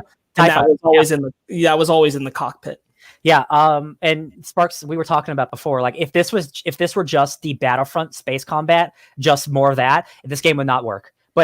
But thankfully, this looks like it is obviously some of that engine, but they are absolutely adding the shield components, the thrusting and boosting mechanics, like the stuff the stuff from like Last Jedi, where Poe is doing like his super quick maneuvers. That's the shit I want in a space flight game, and Battlefront does not have that. Thankfully, Squadrons does. So I think the gameplay will be there. The story, after Battlefront 2, I'm not sold yet, because it's the exact same writers, and Sparks knows this. I talked to the guy on Twitter, the writer, and I was like, hey bro, I didn't call him bro. I was like, hey man, I really like the Battlefront 2 campaign, but I kind of thought it was going to be more of an Empire thing. And he's like, I'm going to be 100% honest with you. I will never write any redeemable character. So the fact that we have this entire Empire squadron, I'm really excited. I really hope that's an actual component of the game, and they don't turn out to be Rebels too, because that would just be like, stick to some convictions. Have characters who are actually bad. Didn't you also mention that someone else involved was from Spec Ops: The Line? So Walt Whitman, Walt Whitman, not the writer. Walt's his first name's Walt, but he also wrote Spec Ops: The Line. He did also help write Battlefront 2, but he was not the main guy on Battlefront 2. They are both also writing this game, so I hope that they both got to go to their separate corners, and the good guy can write the good guy stuff, and the bad guy can write the bad guy stuff. In terms of scripting, not Walt's a bad guy, you know what I mean?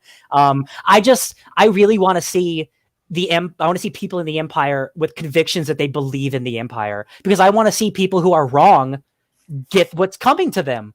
You know what I mean? Like, that's a weird thing to say, but like, that's what I thought Battlefront 2 was going to be. And like, the villain is the hero. And I've seen that in literally every piece of Star Wars media. Like, Callus turns into a good guy. Everybody turns into a good guy at some point. Like, just have some bad guys. It'd be really cool to have some bad guys. That's just my opinion, though. No, I agree. Like I said, the gameplay trailer sold me way more on this. The gameplay, especially with the with a lot, well, you can see like with the skid thing that Poe Dameron does. Yeah, the fact that you can possibly do that in gameplay, it looked really cool. I'm very excited for it. And I'm with you on the scripting. I hope that there's a little bit more there because plus your girl Hera's in it. So yeah, she is. Dude, heck yeah, that's so cool. And Ray Sloan, who is a character from something that I've not seen, but she's a Star Wars character that's shown up before. Gotcha. Okay. Which unfortunately I'm not familiar with. But yeah, super stoked. Can't wait. Yeah. I'm sure you guys want to talk about this one. Kingdom Hearts, new game. Well, Kingdom Hearts Melody of Memory. It is a new game. That is correct. It is. Ben, go ahead. Did you real quickly before you guys do this? Did you guys see this part? It is part one of Kingdom Hearts series second phase. Yes. There you go. Yo, man, Square Enix is wild. I don't know what the hell Nomura is doing. I don't know what the hell. Apparently, second phase includes Remind, the new DLC coming out, and Kingdom Hearts Dark Road, which is a mobile game coming out soon. Mobile game coming out. I'll say real quick that I was thinking about it before this game was announced this week. I was thinking about it rather recently, that the further I've gotten away from Kingdom Hearts 3, the more disappointed I am with it from a narrative standpoint. The game is really fun to play, and I appreciate that. But the further I get away from it, the more I wish Kingdom Hearts 3 had actually been a conclusion, and that anything that was Kingdom Hearts was starting something new, at least with a new main character or something else happening in the Kingdom Hearts world. And knowing that we are staring down the barrel of more weird revisit the past spin-off games and just milk the crap out of everything that's come before and don't advance the story for another decade is disheartening and hard to care. That being said, I'm actually pretty stoked about this game in the sense that I'm down to play a game where you're doing rhythm stuff to the score of Kingdom Hearts, because the score of Kingdom Hearts is beautiful. Yep. And this is one of the few times where I'm like, I won't mind going back through like the past through things like this, because it's more about just enjoying a game where it's like, I played to the music. The music's great, whatever. What I'm not stoked about, weirdly, is the fact that it is also tying in plot points related to Kairi post Kingdom Hearts 3. And if I were to take a guess, because of how Nomura has done story before, I believe, and I've read the translation of what's said, and it's still vague, but that Kairi is going through the past through music memory using a musical memory Sora. Because there always has to be a Sora copy to uncover a secret about where Sora went at the end of Kingdom Hearts 3. And I'm just 100% not here for that plot point. So I want, before Ben goes, because I'm sure he has a lot to yell about. I am not against the idea of a rhythm game based on previous entries of a game. Persona, the very famous RPG series from Japan, they have Persona Dancing All Night, which is exactly that. It is a rhythm game that incorporates all the great music and story stuff from the previous game. So it's, I'm not opposed to that idea. I am opposed to the idea of one, what you said, Sparks, about Kingdom Hearts 3. I've seen a lot of people say that, reflecting on it. So that's why I haven't gone back to play it personally. Two, I heard the DLC is not good, so it makes me not want to come back to it more. And three, I would like to play this game, but if it actually is tied to the story of the previous two things I haven't played, that stops me from playing it. If I just wanted to play a fun rhythm game. So sure. Just everything about it. And again, when I think of that Persona Rhythm All Night game, it uses stuff from the old Persona games, but it looks good. And I'm not saying you have to make Kingdom Hearts 1 look good, but it's 2020, man. I don't need to be playing on PS2 graphics. You know what I mean? Much to Ryan's point, it's very clear that they took all the imagery that they built for the PS4, Xbox One updates of the Kingdom Hearts franchise that they recently made. And it's exactly those character models and exactly those settings that they're just slapping this rhythm game into. And on the one hand, I'm like, yeah, that looks not as good as it could for a new game.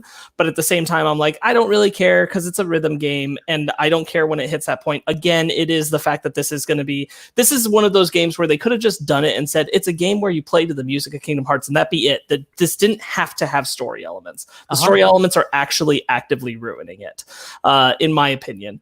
But I still would say Kingdom Hearts 3 is worth doing because it's fun to play through. There is some satisfaction in it as far as like a payoff of 2. It's just not the concluding chapter I think the fans deserved. Yeah. Because we're staring down at a second phase right now, which, oh boy. Oh boy. As a diehard Kingdom Hearts fan who's put up with Nomura's bullshit from the very beginning, at first, Melody of Memory was like, what is this? But as Spark said, the music of Kingdom Hearts is really good. I actually really miss the Colosseum theme when you're fighting in the Colosseum from Kingdom Hearts 1. I miss that music. That fanfare is really, really good. Going through seeing all the scenes that play out, but you're playing to the music, cool. But the second the screen like fizzled out and you saw Kairi, I'm like, oh no. No, Nomura, what are you doing to us now? No. This isn't simple and clean at all. No, this is not. It's like, why? You had something. You just give us the music. Just give us something to play as. Just give us something that doesn't have to.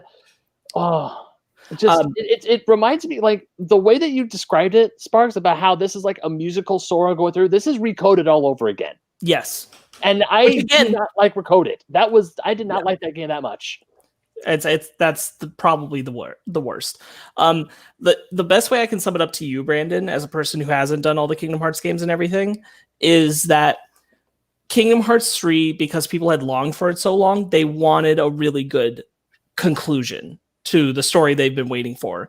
And I think that like the DLC made people nervous, but this game coming out has pretty much cemented in everyone's minds and them saying second phase that Nomura is going to do the same thing he's been doing for the past decade with Kingdom Hearts, which is releasing a whole bunch of smaller games with not as much effort put into them that give you tiny builds to the actual story you want to get to. And it's going to draw it out for the next like 6 or 8 years before you get to the actual story you care about, because the game didn't end and instead carried its concluding piece over into another tease for a bigger game that we're not going to get. And I think that's the thing that's so maddening, is knowing that we're just going to get that story nugget drawn out and dribbled down into lesser games for the next few years. And I say that even as breadcrumbs. And I say that even as some of the previous Kingdom Hearts spin-off titles were good, but the majority of them are not the things you want to be playing. No, I mean, Birth by Sleep, great game, great prequel. Dream Drop Distance, it helped sate my appetite, and I love Dream Drop Distance. But still, it's like you get this, you see the 3, and you're like, it's like 3D, and you're like, where the hell is Kingdom Hearts 3? Where is it? And then we get 2.8, and there's like, here's this little thing.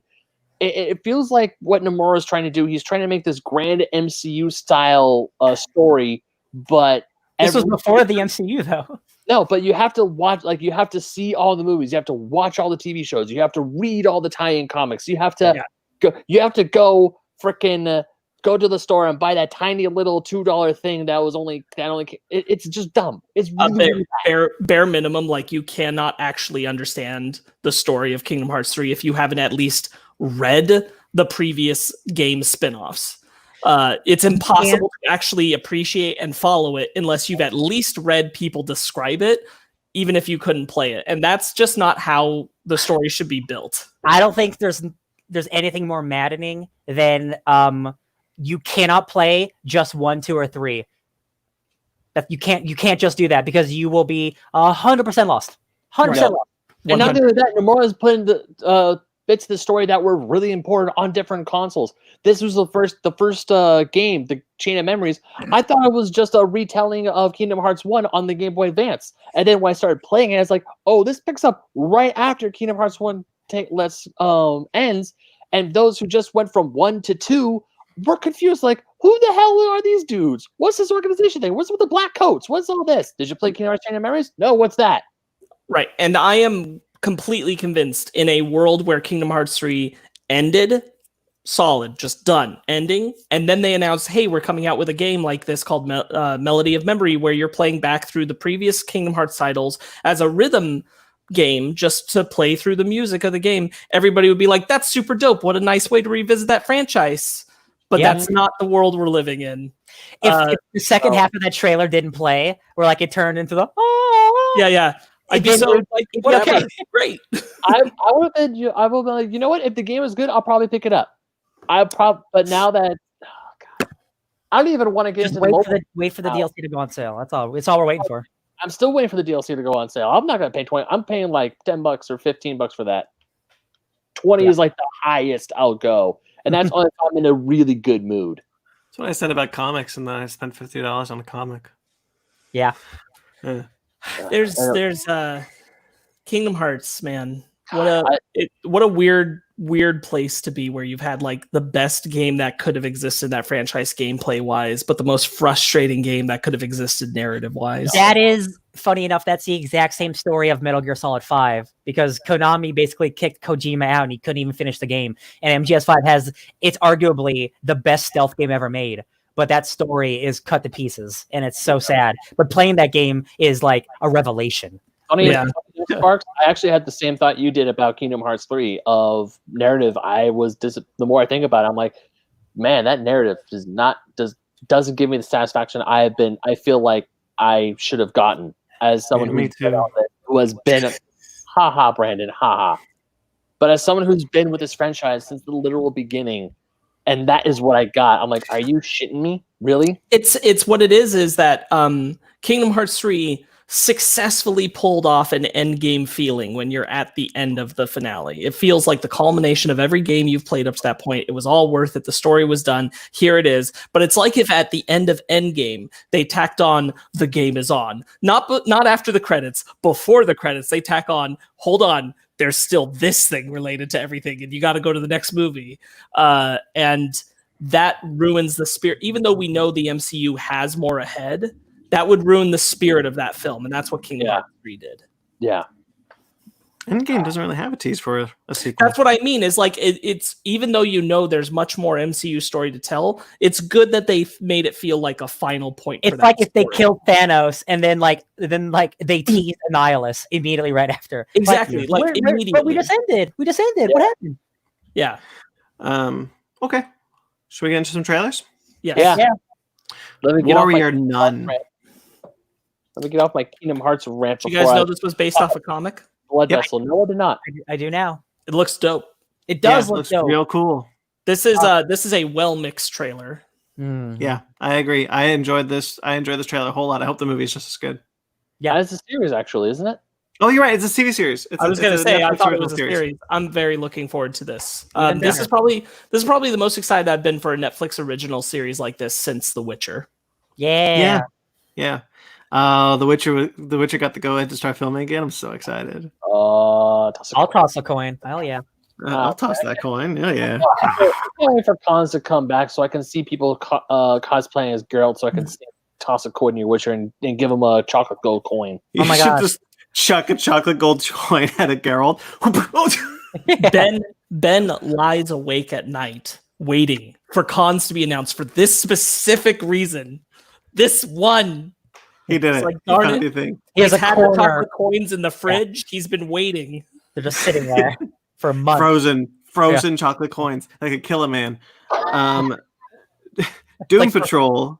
Sorry, Warrior Nun looks incredible. I'm so excited. Yeah, me too. I'm so stoked. Doom Patrol had a second trailer. This is the DC Universe trailer. I didn't watch it. I literally just watched the trailer. Last week was the HBO Max trailer. This week was the DC Universe trailer. They're two completely different trailers. I'm not watching more footage. I'm going to watch that show.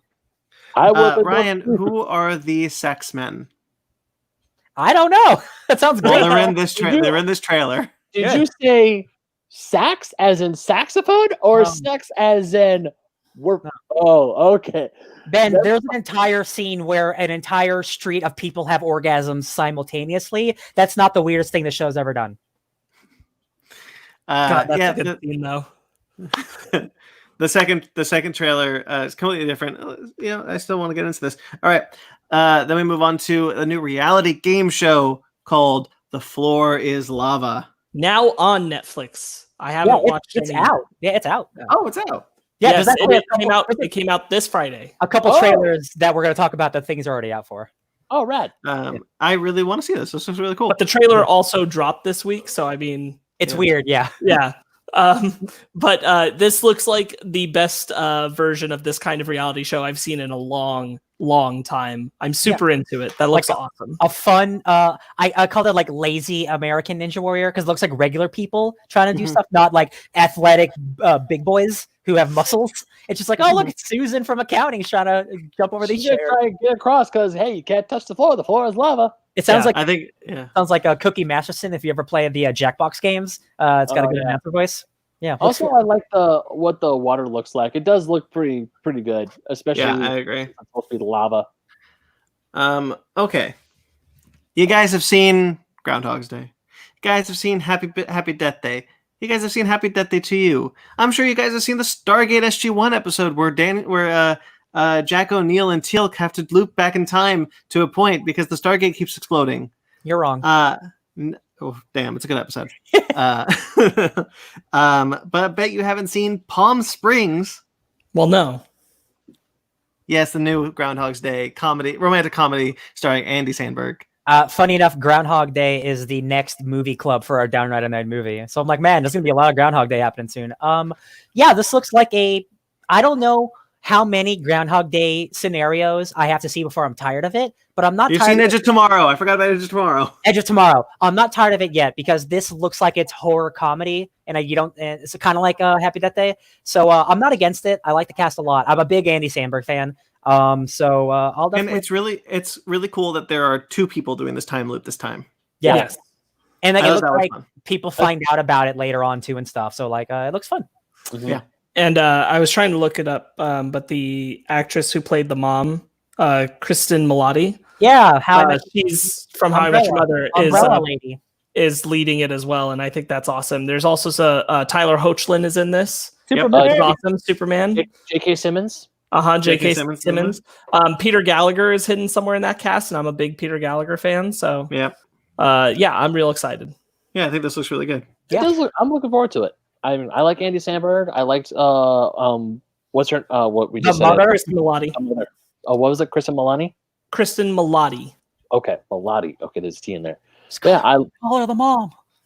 I don't want. I want to use her real name though. Yes, I'm really looking forward to Palm Springs. I like the structure of it. I like I think the standout for me in the trailer is the part where she's like, "There's a way out of this," and she's ready to kill herself, and he's like, "All right, I'll see you in the morning." Yeah. He just puts his head up on the dashboard. Yeah, exactly. From the airbag.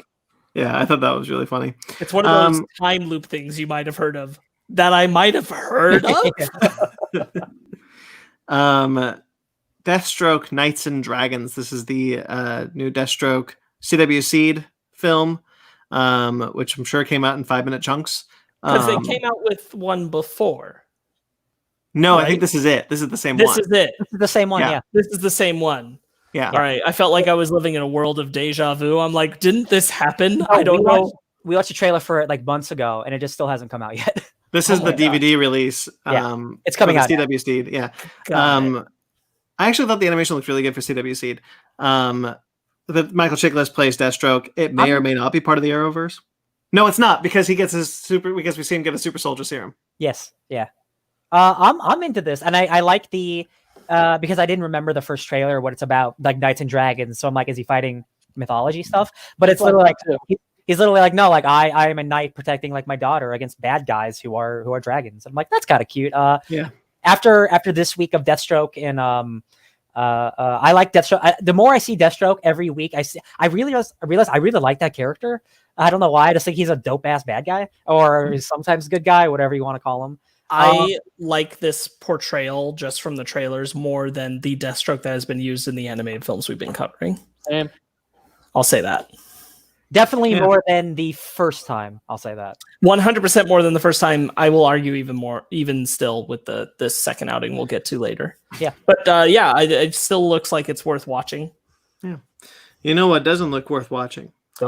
Actually, a real quick fun fact, because of this trailer, the moment where he's encountering Hive and they have a blade to Joseph's neck, that's actually straight out of the Judas contract issues. Yes, that I read where it's talking about Slade's past. We'll talk about that because we watched Titans, which also incorporates a lot of the Judas contract stuff. So we have different, but not that specific moment. No, and that but- was pretty funny to see that the same week. but like it's interesting that different mediums, like the animated movie and the TV show, incorporate different parts of that same. For sure, comic book. It's interesting. Yeah. Speaking of things we won't watch, Marvel Battle World, the Funko animated series, which has 4 episodes up now. Yeah, I was looking at the trailer and there are episodes up. I'm like, wait, do I watch? Where's the trailer? This episode? What is this? I don't know. It was announced and released this week. So yeah. Okay. It's a kid show. Not as the a person, thing is, it's Funko, which I thought was interesting. As a person who knows children now near teenagers, whose Marvel superhero squad was their gateway into liking comics characters and stuff like that, I'm glad that there's a show like this that seems to have some kind of well-structured humor and stuff to it. It's probably not for me, but I'm glad it exists. Hey man, and they're still using that Secret Wars Jonathan Hickman Battle World idea, so I'm happy for that. I think the prominence of Frog Thor as a main character, and there's some stuff of Frog. Yeah, you know what I mean. And the evidence of Peter Porker's universe being present. Miles Morhamis. Mm-hmm. No, that one's Peter Porker. Oh, is it? Okay, he's just Venom. Well, because they got the Venom symbiote as a pig in there. And also you see like an alligator Strange. I don't know. I love it. I don't know what the pun is. I'm not even going to try. I think shows like that lend a lot of creativity to how you can mess with those really wacky sides of things like that do exist in the Marvel comics, and you can play with them in such a fun way for kids to engage with. And I think that's awesome. Yeah. Oh, Gator Strange. There you go. Probably. Yeah. Doctor Strange. Gator Strange. Then Nia DaCosta, the director of the new Candyman movie, released a little short film teaser. This is the coolest trailer I think I've seen in my life. Yeah, this was really cool. Yeah, this trailer reminded me a lot of the puppet scene from Harry Potter and the Deathly Hallows Part 1. Oh, yeah. I can see that. The story of the Deathly Hallows, but with like the puppets. Mm-hmm. Yes. So seeing this was, it's really, really good. I really like this. It's great because it's a mix of telling the origin from the original movie and incorporating the story of what the new movie is also. Right. Which is cool because I think this new movie isn't ignoring the past. Which is neat, which is what you want, like a cool reboot or whatever you want to call it. Reinvention. Thank you. I have 100% faith in this movie. Our boy Yeha from Watchmen's in it. What a cool thing to have at this time where the protests and everything are still going on, as they should be. Keep your foot on the gas for all of that. To have this piece that shows generationally inherited pain for Black people in such a very clear, concise way, with the Candyman theme. What a cool piece. I can't praise this enough. I was excited before. I'm very, very stoked right now. I thought this was really cool. It's paper puppetry with shadows. It looks awesome. Yeah. Oh yeah. Okay. If real quick, if Candyman never came out, this would just be a sweet ass 2-minute short film, like for real. Yeah. Just telling a sad little story. Yeah. Like Dirty Laundry. Yeah. Definitely. Then a new Frank Miller adaptation is coming to Netflix in the form of Cursed. This is a Frank Miller book. I didn't know that. Frank Miller comic. Yeah. Yeah. It's about the Lady of the Lake with Excalibur. Nimue. Hell yeah. This looks really cool. I really like how this trailer is cut together. So here's the thing. If you notice, I'm pretty sure this trailer was this isn't footage from the show. This is a trailer made for Netflix. This is a trailer made to show the show. This isn't because it's edited way too seamlessly to be from the show. It can't be. I do not believe it. I don't believe it. It could be footage from the show. Ah man, it's so perfectly it feels like a trailer, like the way they used to make trailers, where they would make trailers before the movie was even shot. I remember real quick. I started playing Tom Clancy's Splinter Cell, Pandora Tomorrow, which came out in 2004. On that CD is a teaser trailer for the movie that never came out, that never even started shooting. So this felt to me like they're still early in production. It looks really cool. The series comes out in July. In July, but it's a very stylized trailer. I agree with Ryan. This feels like when you see a video game cinematic trailer. None of this is footage I think is in the show because it's a little too specifically choreographed to be that. It is too perfectly edited. Like if it is stuff from the show, then they spend way too much money editing this trailer because it is too seamless. I've seen too many trailers. We all have to think that this isn't like manufactured in a way. So I liked it. I thought the style of the trailer was really cool. Yeah. Beyond that, there's not a lot here to get me jazzed about the show itself. Mm-hmm. Conceptually, the idea is fine. Mm-hmm. That's about where I sit. If this is a modern Frank Miller book or a older Frank Miller book, will I think it really depends on the quality. Okay, then I know what Sparks is really excited about. Close Enough. I am really excited. This is HBO Max's new series from the creative regular show. Yes, I'm really glad to see a new trailer for it. J.G. Quintel's been pretty upfront that a lot of pieces from the original trailer were put together as part of a pitch rather than necessarily pulled from episodes. So this is actually more representative of what you're going to see in the show. It's still exactly in the same humor, just you get a better taste of it. And I'm really stoked about this idea. J.G. Quintel very much has been honest about how regular show was kind of an exploration of his later college years and then into his 20s and how that felt. And this is very much a development based off his life as a father and with his wife and what adulthood has kind of represented to him, but cartooned out. And I think regular show was such a fun experiment. Seeing him do this is really exciting. Yeah. What if millennials were parents, but a great cartoon about it? This looks like look like I haven't watched a lot of regular show for no reason. But like this show definitely speaks to me a lot more. Being a little more mature. So I'm definitely. What is this premiering on? HBO Max in later July.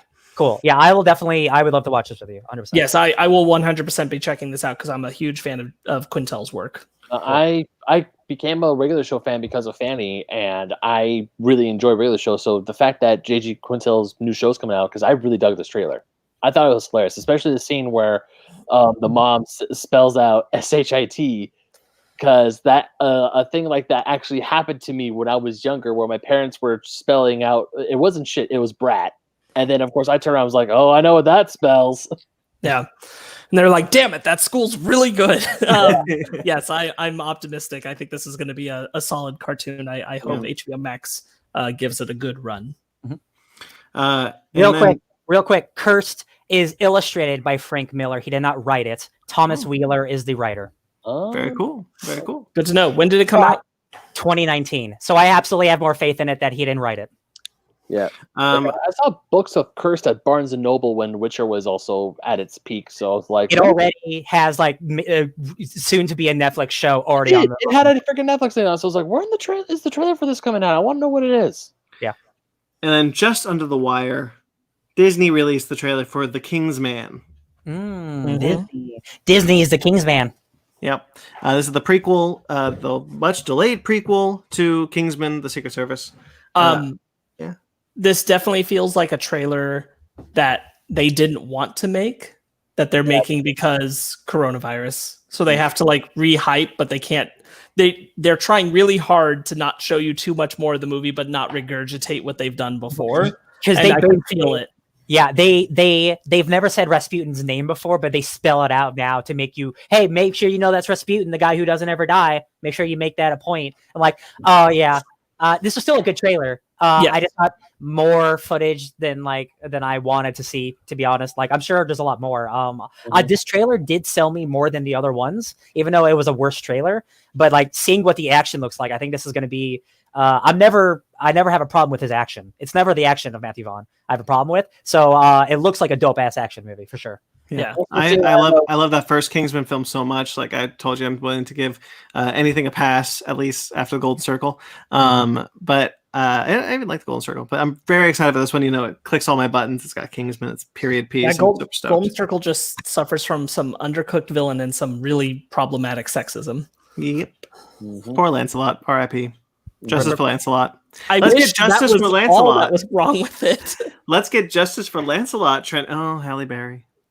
Let's get justice for Lancelot going so that she comes back in the third Kingsman film. They really should. She should not actually be dead because that was the dumbest on-screen death ever. Yeah. I was pissed. But at least for this new trailer, I kind of like how there's like a secret society known as the Shepherds, who are also the driving force behind the war. I kind of dig that. This definitely gave me more Assassin's Creed vibes than I expected from a Kingsman trailer. Because, an evil society that rules the world. It wasn't exactly what I got from the first Kingsman movies. So I like that, this is the threat. It's a worldwide cabal, if you will.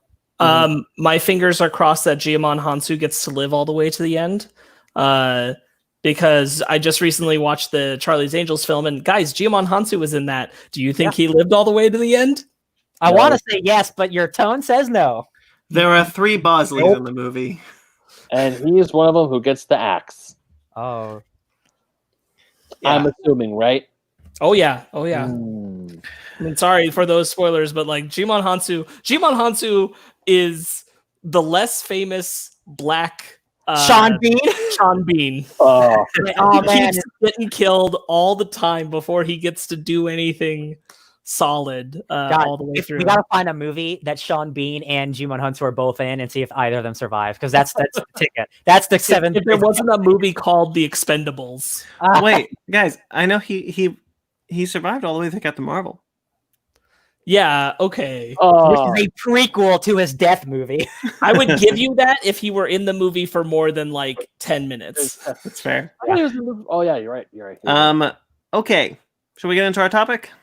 Yes. Sure. All right, let's do this. We are now we are back on track. We are talking about the next 3 films in the DC animated movie universe. We're talking about Justice League versus Teen Titans, Justice League Dark, and Teen Titans the Judas Contract. So let's get started with Justice League versus Teen Titans. I'll go real quickly. It's my favorite of the franchise so far. Easy. This movie is... Sorry, go Sparks. No, I 100% agree. Justice League War sits very tightly right behind this one, but this is tops for sure. Yeah, Ryan. Yeah, this one was pleasant the entire way through. Even though it wasn't, all these movies are an hour and change. The pacing was the best out of all the movies. I think the characterization works for everyone. The voice acting is great for everyone. The designs for all the evil Justice League are awesome. The idea itself is awesome that I don't think has been done in the comics. This felt like a long lost Justice League arc that I never read that got translated into a great movie. This is also my favorite one. Yes, Ryan and I had the opportunity and pleasure of watching this one together, and the whole time we're just like, "Damn, this is really good!" And it just kept getting better. We're like, "Holy shit, this is really good!" Yeah, there's a moment when I realized that I really like this one. So real quickly, that was not how I was going to start this. It's written by Brian Q. Miller and Alan Burnett. Mm-hmm. Mm-hmm. Yeah, actually, Great. The last note I have is Brian Q. Miller wrote it. No wonder I really like this movie. Real quick, Ben, what were your initial feelings? This is my second time watching it, and I actually had a really good time. It's awesome. It's fun. It's really fun. I love what they did. I really like how the Justice League. I love the banter of the movie a lot, especially when Cyborg shows up and he with the pizza and Batman's like, no thanks. Or he's just like whatever. Or even when Cyborg does the resolution and Batman's like, show off. Even just all the banter in this movie, like even when Diana and Superman go out on their date and something's wrong with Superman, it's really fun. It's like, man, this is good. And also see the Teen Titans are like, yay. So in the beginning, this film is also kind of where the cracks begin to start in this franchise, I believe, in the sense of how it was quote unquote building. If you were to take this franchise as it is, which is what we were doing, taking it as a self-contained franchise alone, there's a lot of first appearances in the beginning of this movie. They introduced Lex Luthor, Cheetah. They introduced the Legion of Doom. Yeah, and we've never seen these characters in action before. No, Legion and the Teen Titans are both introduced. Right. Now the Teen Titans we get some time with, but the Legion are gone, and we've never seen them be started. We didn't see any. We only saw Lex Luthor in a post-credit sequence where maybe it was doing Black Orm. Sure. Yeah. I thought about that when it was happening, and I decided it didn't matter. Yeah. It's an opening. I think the Legion of Doom are iconic enough that I don't need a movie introducing them. Well, so it's not so it's not the Legion of Doom specifically that I'm speaking of. There is an issue that we talked about the last time we talked about these films that is inherent with the previous animated films that they would release that were just one shots with no connective tissue to anything else outside of what already exists in the comics. I think that mentality is still their mentality, even with building a self-contained universe, that they are just like, these characters are the characters you've always known, it's the comics. But if we're to take it as a self-contained franchise, that creates an issue of character development. Like we'll talk about it a bit, but there's no more Justice League films. There's no more Teen Titans films. Sure. I know what you mean. I don't know that it's a problem in this movie. I'm still speaking specifically. It's where I notice the issue, and it becomes it will only get worse as time goes on. Yeah, I'll say I didn't have any problems with the Legion of Doom not having like any more interactions or character growth, because every other one of these movies has an opening action scene. It's not like what we talked about with Dick Grayson not having the moments with Batman, because like we're seeing that stuff. You know what I mean? That's not at all important to this. You just see Cheetah and Lex Luthor get attacked. Like that's not important to the story. You don't need to know why they're attacking. It's an opening action. Now to be clear, it's not the Legion of Doom specifically that I have a problem with. It's just the issue that we've just now have to assume that the comics have happened. No, I understand the thing you're saying. I get it. I don't think it's a problem though for me. I think even just I think if they had to, as the self-contained film universe, if they had to like baby step you into everything, like it would take many more films than they seem to be dedicated to make for it. And like by now I would question, I still kind of do, why was there no Superman solo film or concepts like that? But I mean, like I would argue that from the jump, aside from Justice League War, every one of these films has required you to have some kind of previous knowledge of the comics characters. I would argue that none of them are an easy entry out of the gate. Yeah. Whether that's needing to know the history of Nightwing, or needing to know who Talia al Ghul is, or have some appreciation for I'm trying to think of another more specific example. Well, kind of my thing is what you talked about, Superman. The next Superman film, the only Superman film in this franchise is The Death of Superman. Right. So it's less so about introductions and kind of predetermined knowledge. It's more so about the character development that we go on these characters with. Because there are no more Justice League films, there's another Batman film. The only Wonder Woman movie is just before the end of this franchise. There's no more Teen Titans films. Right. Like the next time we see these characters, they've gone through development that we don't see. Mm-hmm. And I would like to see that development. I would like there to be more. I don't disagree with you. This kind of falls into a similar range of like, for me, when I watch Captain America Civil War, and at the beginning Vision says, this amount of things have cropped up. And if you're a person who doesn't accept Agents of S.H.I.E.L.D. or the Netflix shows, right? Then you're like, what are those things, Vision? What has happened? Because supposedly it's been a year since Age of Ultron. What have you all done? What's the thing? And this is where we talk about like, I wish comic books had fleshed that out and that kind of thing. Mm-hmm. And I think for these films, I just don't know that the DC animated films can function, even though it's supposed to be this continuous universe that we're watching right now. I don't think they can function if they're trying to microcosm you into what you see in these films is what's canon, and there's no amount beyond that you have to take into consideration. You have to have some kind of familiarity, whether that's having watched previous DC animated films or just being aware through osmosis of comics and other films. Mm-hmm. And half the length of regular movies, so the real estate is just not there. These movies are an hour and 50 minutes. It's more so that I kind of question the decision to end the franchise on Justice League Dark Apocalypse War and not just keep going. Now that's in 7 something. movies from now, though. But that's something I can agree with, is that it why be this dedicated to this film universe if you weren't going to be building on these pieces? Because I can understand what Brandon's saying with the direction we're headed in. Why is it truncated at that next Justice League film? Because like he's saying, this is the last Justice League film. Yeah. Why is that what we build up to? It doesn't feel like we get to explore as much here. Why would they make that cutoff? And I think there's a lot of weird-headed decisions just in general about trying to make all these films connected, especially as they were making other animated films that weren't at the time. Yeah. But again, like boiling it back down to just this film didn't need any of it. This film doesn't need any of it so much that, like, if this was the script for a live action DCU film right now, I would go, it's perfect. Just flesh out the character stuff a little bit. This is a fantastic jump in point for all these characters. You don't need to know much about any of these characters. And I think this movie does a great job of introducing everyone, even the characters who have had movies before. Like Superman has a couple one-liners. They all have a little one-liners like that are about their character. I just enjoyed this movie so much. Oh man. To the credit of this cohesive universe, whenever Superman and Wonder Woman are in a movie, they keep building their relationship, and I do appreciate that aspect. Actually, I quite like their dynamic, and it makes me want to go back and read those books that I like those books when they were coming out, but it makes me want to go read back and like see if I can enjoy it even more now that the goggles are gone. There's one big gripe about this universe that I do have, is that the Superman and Wonder Woman don't have a movie together. Like just a solo Superman and Wonder Woman book where it does explore their relationship a little bit more. But that's a conversation for another day. This movie with the Legion Doom popping up, okay.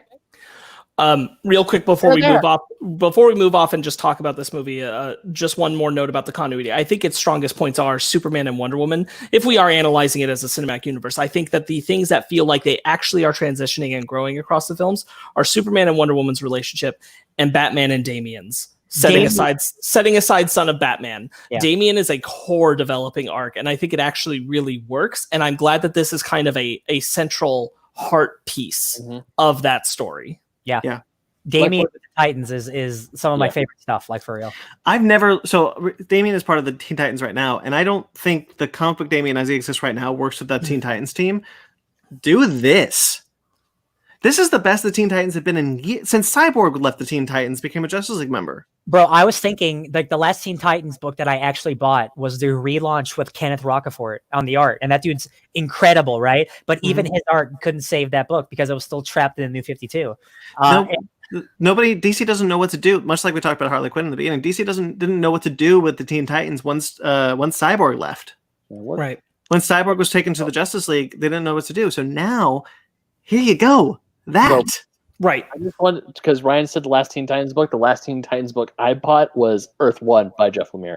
For sure. The dynamic that they develop between Damian and the team, and very specifically between Damian and Raven, is such a solid developing entry point for those characters. That's why I 100% say you could have made this a live action movie, and I would have felt like it's a solid, just go to the movie theaters and see it, and you don't really need background. Yeah.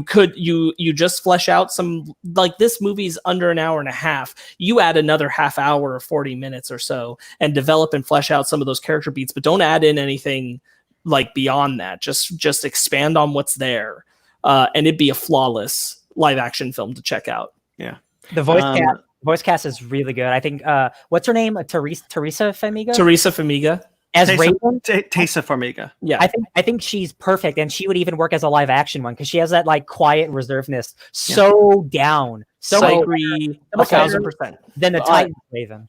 All right, so at first, I wasn't really digging Raven's voice, just because I was like, it's so fun. But then I thought to the other times where I saw Raven, mostly Tara Strong's Raven. Tara Strong also kept very flat. It wasn't until while I was watching this one, I was like, Raven is kind of flat. Not that she doesn't have emotions, she does. It's just that she doesn't want to let go of, she doesn't want her emotions to control her so that she can still keep control of her powers. So at first, when I was first watching the movie, just seeing Raven just be like flat, like when she was like explained about Trigun, the Satanists, and all that jazz. There's like, come on, where's the sense of urgency? But like, no, that's still kind of Raven's MO though. She has to keep calm. She has to be cool. She doesn't want to give in to her demon side. So after thinking about that, I was like, at first I was like, no, I don't like this. And then I was like, no, it makes sense. I like it. So one of the things that I really appreciated as far as this going as a franchise or continuity thing is that they've built up Starfire and her relationship with Dick. Yeah. And I thought the first time we see it, she's just a picture on a phone, and then it's over the voice. Then it's a phone call, and then we see them together. And I thought that was really cool. Just kind of like get that slow burn build up. I agree. I thought that worked really well. You guys know how much I love Dick Grayson. Especially with the later movie that we're going to talk about as well. Everything with Dick Grayson, I think, works for this universe. Like he's not always the main character, so I feel like they use him sparingly in good spots. I love his relationship with Corey so much. She is still the girl from Teen Titans who's like naive about the world, but like just says things that she doesn't know could be offensive or something like that. And I just find that so much funny. Like we talked about the Sparks, how these movies, they're a little more mature than your usual DC outing. They're not Zack Snyder dark, but they're more PG-13. They're more violent. There's some more swears.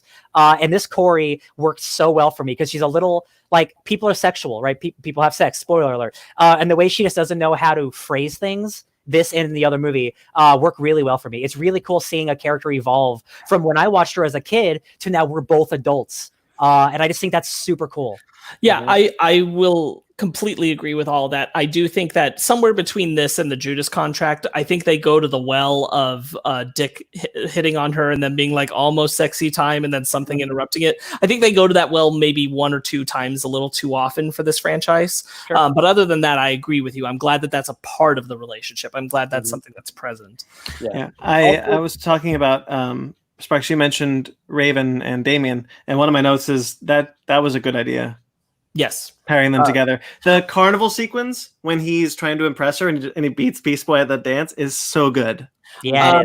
I want to make note of this is the first of these films we've been watching that isn't based on anything in particular. It's not based on a run. It's not that, there's no particular issues you can draw from that this is based on. This was wholly original, and I think it benefited the most from that. Yeah, I'm just happy to see more Blue Beetle. Yes, I really like the way they do Jaime here. It reminds me a lot of the Young Justice interpretation of him, yes, and I'm a big fan of that version as well.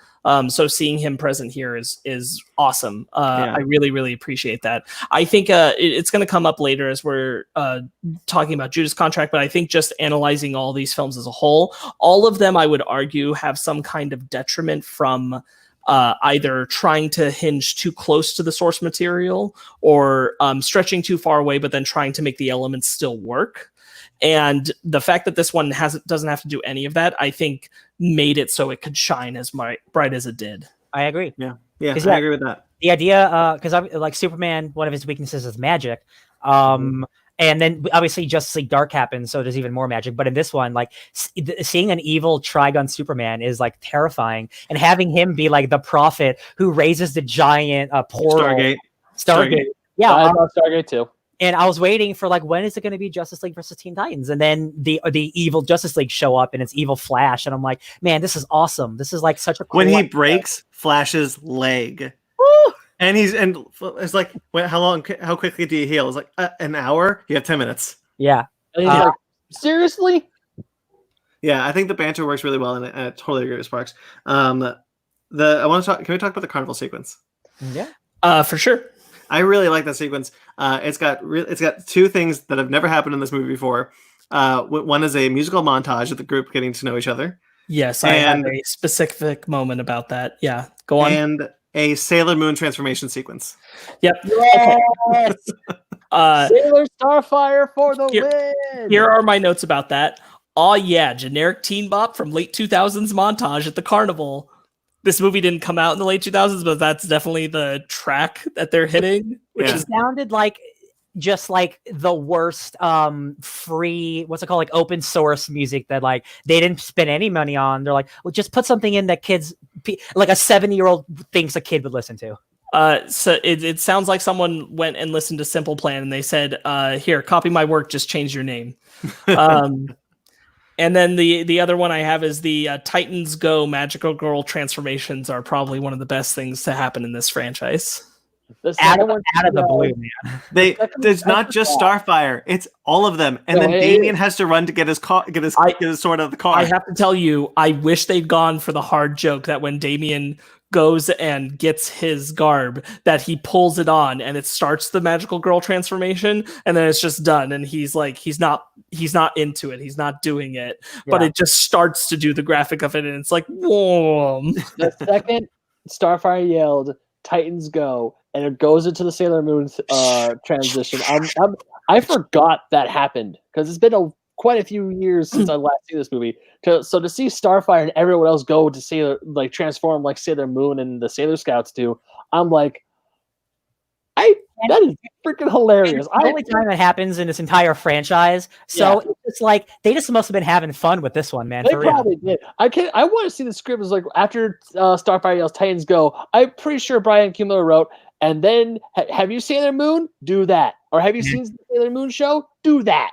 Magical. So I have a note here that says animation continues to be an improvement. I think the animation is getting more fluid as the franchise goes on, which I really appreciate. Mm-hmm. But I figured it out. I finally figured out my biggest issue with the animation style, or how they animate it. I really don't know which one. It's the eyes. I was watching this movie and I had this realization that if you cover their mouth, their eyes aren't expressive when they're just talking. Only expressive. Maybe I have. Maybe I just forgot I had the revelation. I think we've talked about the lack of expression in the eyes. Unless the script calls for a surprise thing or a concern thing or whatever, the animation is just solid in the eyes, and that's kind of for me. And it's not really a problem. I'm sure it's just the way they animate it. But for me, I prefer like expressive eyes. No, that's what I always know in an animation. I know that we brought this up because when we were doing the Batman films, we talked about how the Bat characters, when they're in costume, benefit the most from this because their eyes are forced to be expressive with the little white slits. But everyone else who just has normal faces, you don't see it. Yeah. So yeah, we've definitely talked about that being the weak point in this kind of standardized animation look. We have. Yeah. Well, la-di-da, Ben. I think Trigon's design is awesome. I love and John Bernthal is so good. He's so good. Sideburns. Yeah. I like the Trigon a lot. hair that is fire. Yeah, but it's also hair. Or it's like Hades' hair, and then it just turns into his long white hair. Yeah. I'm just gonna run down because I had such a good time watching this movie. I just want you to hear kind of like the way I wrote down notes. Is this how it went? Hell of an opening. Robin's gag with crowd control is great. Oh yeah. I love Superman dismantling Luthor's armor. All the Trigon possessions are cool. Nice Superman nod with him catching the car. Damn Damien with that bomb. When he just throws it at Trigon. Oh yeah. Nice Teen Titans already established works totally well. Love the introduction of the team members. Love Clark and Diana flirting. Holy shit, Trigon possesses Superman. Who's gonna tell Batman his son is Two-Face now? Oh, just kidding. Just kidding. Yeah. When he got wrecked by Jaime, and then it's like, okay, so who's gonna tell Batman? just when they're like, this is gonna be awkward call to Batman, isn't it? I really like the Ra's al Ghul moment. Yes, I do too. I was gonna get there. But yes, Ra's al Ghul. Again, this is another instance where I'm like, honestly, you benefit from not having Son of Batman. If you have only heard Ra's al Ghul talked about in relation to what Damien has said and what Talia has done, and you didn't see Son of Batman, and then this encounter happens, the emotional weight is so much heavier. I cannot tell you, just every movie we watch, I feel more and more like Son of Batman is a detriment to character development in this franchise, and you just should totally ignore it. Superman trashes the atomic skull. Yeah, he does. And that was incredible. The moment when Batman says he hasn't said anything about pulling the moon from the sky, has he? To Wonder Woman is really good. Like, I don't think so. Yeah. Just in general, incorporating the Teen Titans in this movie went so much smoother than I anticipated it would. It felt so fluid, so natural. And I never felt like anything wasn't given enough time. I just enjoyed all of it.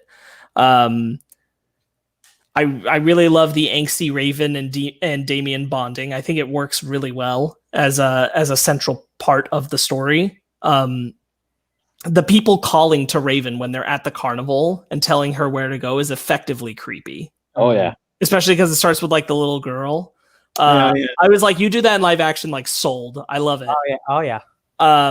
Everything about Trigon and the brothers meeting her in the woods is exceptional. Again, like you do the same thing in live action. I think that would be standout, incredible. The origin of how she gets the gem in her forehead. Yes, when she tells the story of Azarath, really well done. Yeah. As someone who hasn't watched, I mean, I've read Teen Titans comics, not recently, but when I think of that show, because I watched it so much and we all watched it, right? I just think this is a natural, like, this is a more adult version of that show. Like, I think the characterization is pretty much perfect. The voice acting is almost the same. They sound pretty similar to a lot of the people from that show. Yeah, it's crazy to think that every movie before this has had to introduce a bunch of people, but this one introduced so many and they did it just so well because it's an original piece. They're not taking from something. It's so crazy to think back to Throne of Atlantis and how much they botched doing Aquaman. They didn't even letting them feel like a character, and all of the Teen Titans get introduced and all of them feel like fleshed out characters. Yeah. It is crazy to think about that. Making Damian our window as an audience into the Teen Titans is such a solid idea. And it works really, really well. Raven's four-eyed Raven attack is killer as hell. Yeah, it is. A lot of good action beats in this movie. Yeah, I really like the action in this movie. Yeah. Trigon Justice League designs are nuts. I have that in all capitals. Oh my God, I think he does have a way to take out Superman is also one of my favorite lines. In reference to Damian. I really love when Superman saves Diana, when he catches her up in the lasso and he makes her announce who she is. I thought that was awesome. So the flying creatures in hell, the worm things are crazy. And so is that Beast Boy is just like, oh, now I become Hell Nightmare Beast. Whatever. That is awesome because he's crossed dimensions. Like whatever the animals of that dimension are, he now is those only. That is, and him like doing like the body horror of like transforming, almost like Akira. Man, that was awesome. This movie's so good, man. It's so fun. Yeah, I like this movie a whole lot. So Beast Boy takes a form after when they're going up to to get the gem. And for a while, I was trying, because I know I've seen that form before. At first, I thought it was like a White Martian form, but it's actually the design of the Reach from Young Justice. Oh, not the Reach, but they're like the little monster dudes in Cadmus. sure. Mm-hmm. Those little green guys. Yeah, you sure. guys know what I'm talking about, right? Yes, I know what you're talking Because about. I was like, where have I seen that before? Oh, that's right, because I thought it was a White Martian that Beast Boy took the form of, but nope, it was The same lead animator. So Yeah. it was like a little Cadmus dude. Two of my last big notes for this are I really appreciate that they did not force Batman into being involved in the final act. I thought that worked much to the benefit of this movie. And the most important thing I have to say about it is that they nailed the "no, I'm a Titan" moment for Damian when he's facing off with Raish. And when you take that is one of the times where the franchise really works. Having watched Damian from Son of Batman or after that all the way up to this moment, very cathartic, very effective. Yeah, totally. Okay, Justice League Dark. This is the next one. I also think this one is pretty solid. Sparks, you want to go next? Yeah, these two hard dive into some demon shit, and it's great. Yeah. I did not expect such a, to pardon the pun, but dark opening to this movie with her just like running over people and begging Diana for help and saying, "Don't you see the monsters?" And she says, "I only see one," looking at her, and I'm like, holy mother of what? Yeah. This isn't my, I think the last movie is my favorite, but in terms of aesthetics, this is my favorite because this has the Constantine stuff. This has Swamp Thing stuff. This has all the dark, gross stuff that you never see in the DC universe, or excuse me, you haven't seen yet in the DC universe. So in terms of what the movie's about, this is my favorite one. But I think the first one's better in terms of being an actual movie, but I liked all three of these, to be honest. Spoiler, I think this is the best batch we're going to watch, but, Matt Ryan coming back.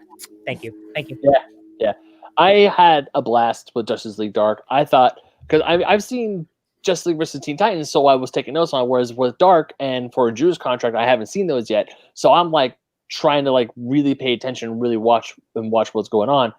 Oh, I had a blast with Dark. Just the banter between Constantine, Zatanna, and Deadman. All three were great. Seeing Zatanna come back, I'm like, I love Zatanna. I actually think Batman, Jason O'Mara. I believe this is Jason O'Mara's best turn as Batman. I was worried about Batman being in this movie because I'm like, cool, they're putting Batman because they need to sell the movie, right? But I think him being the guy, him being the fish out of water works so well. Also, the fact that there are times I forgot Batman was there. Mm-hmm.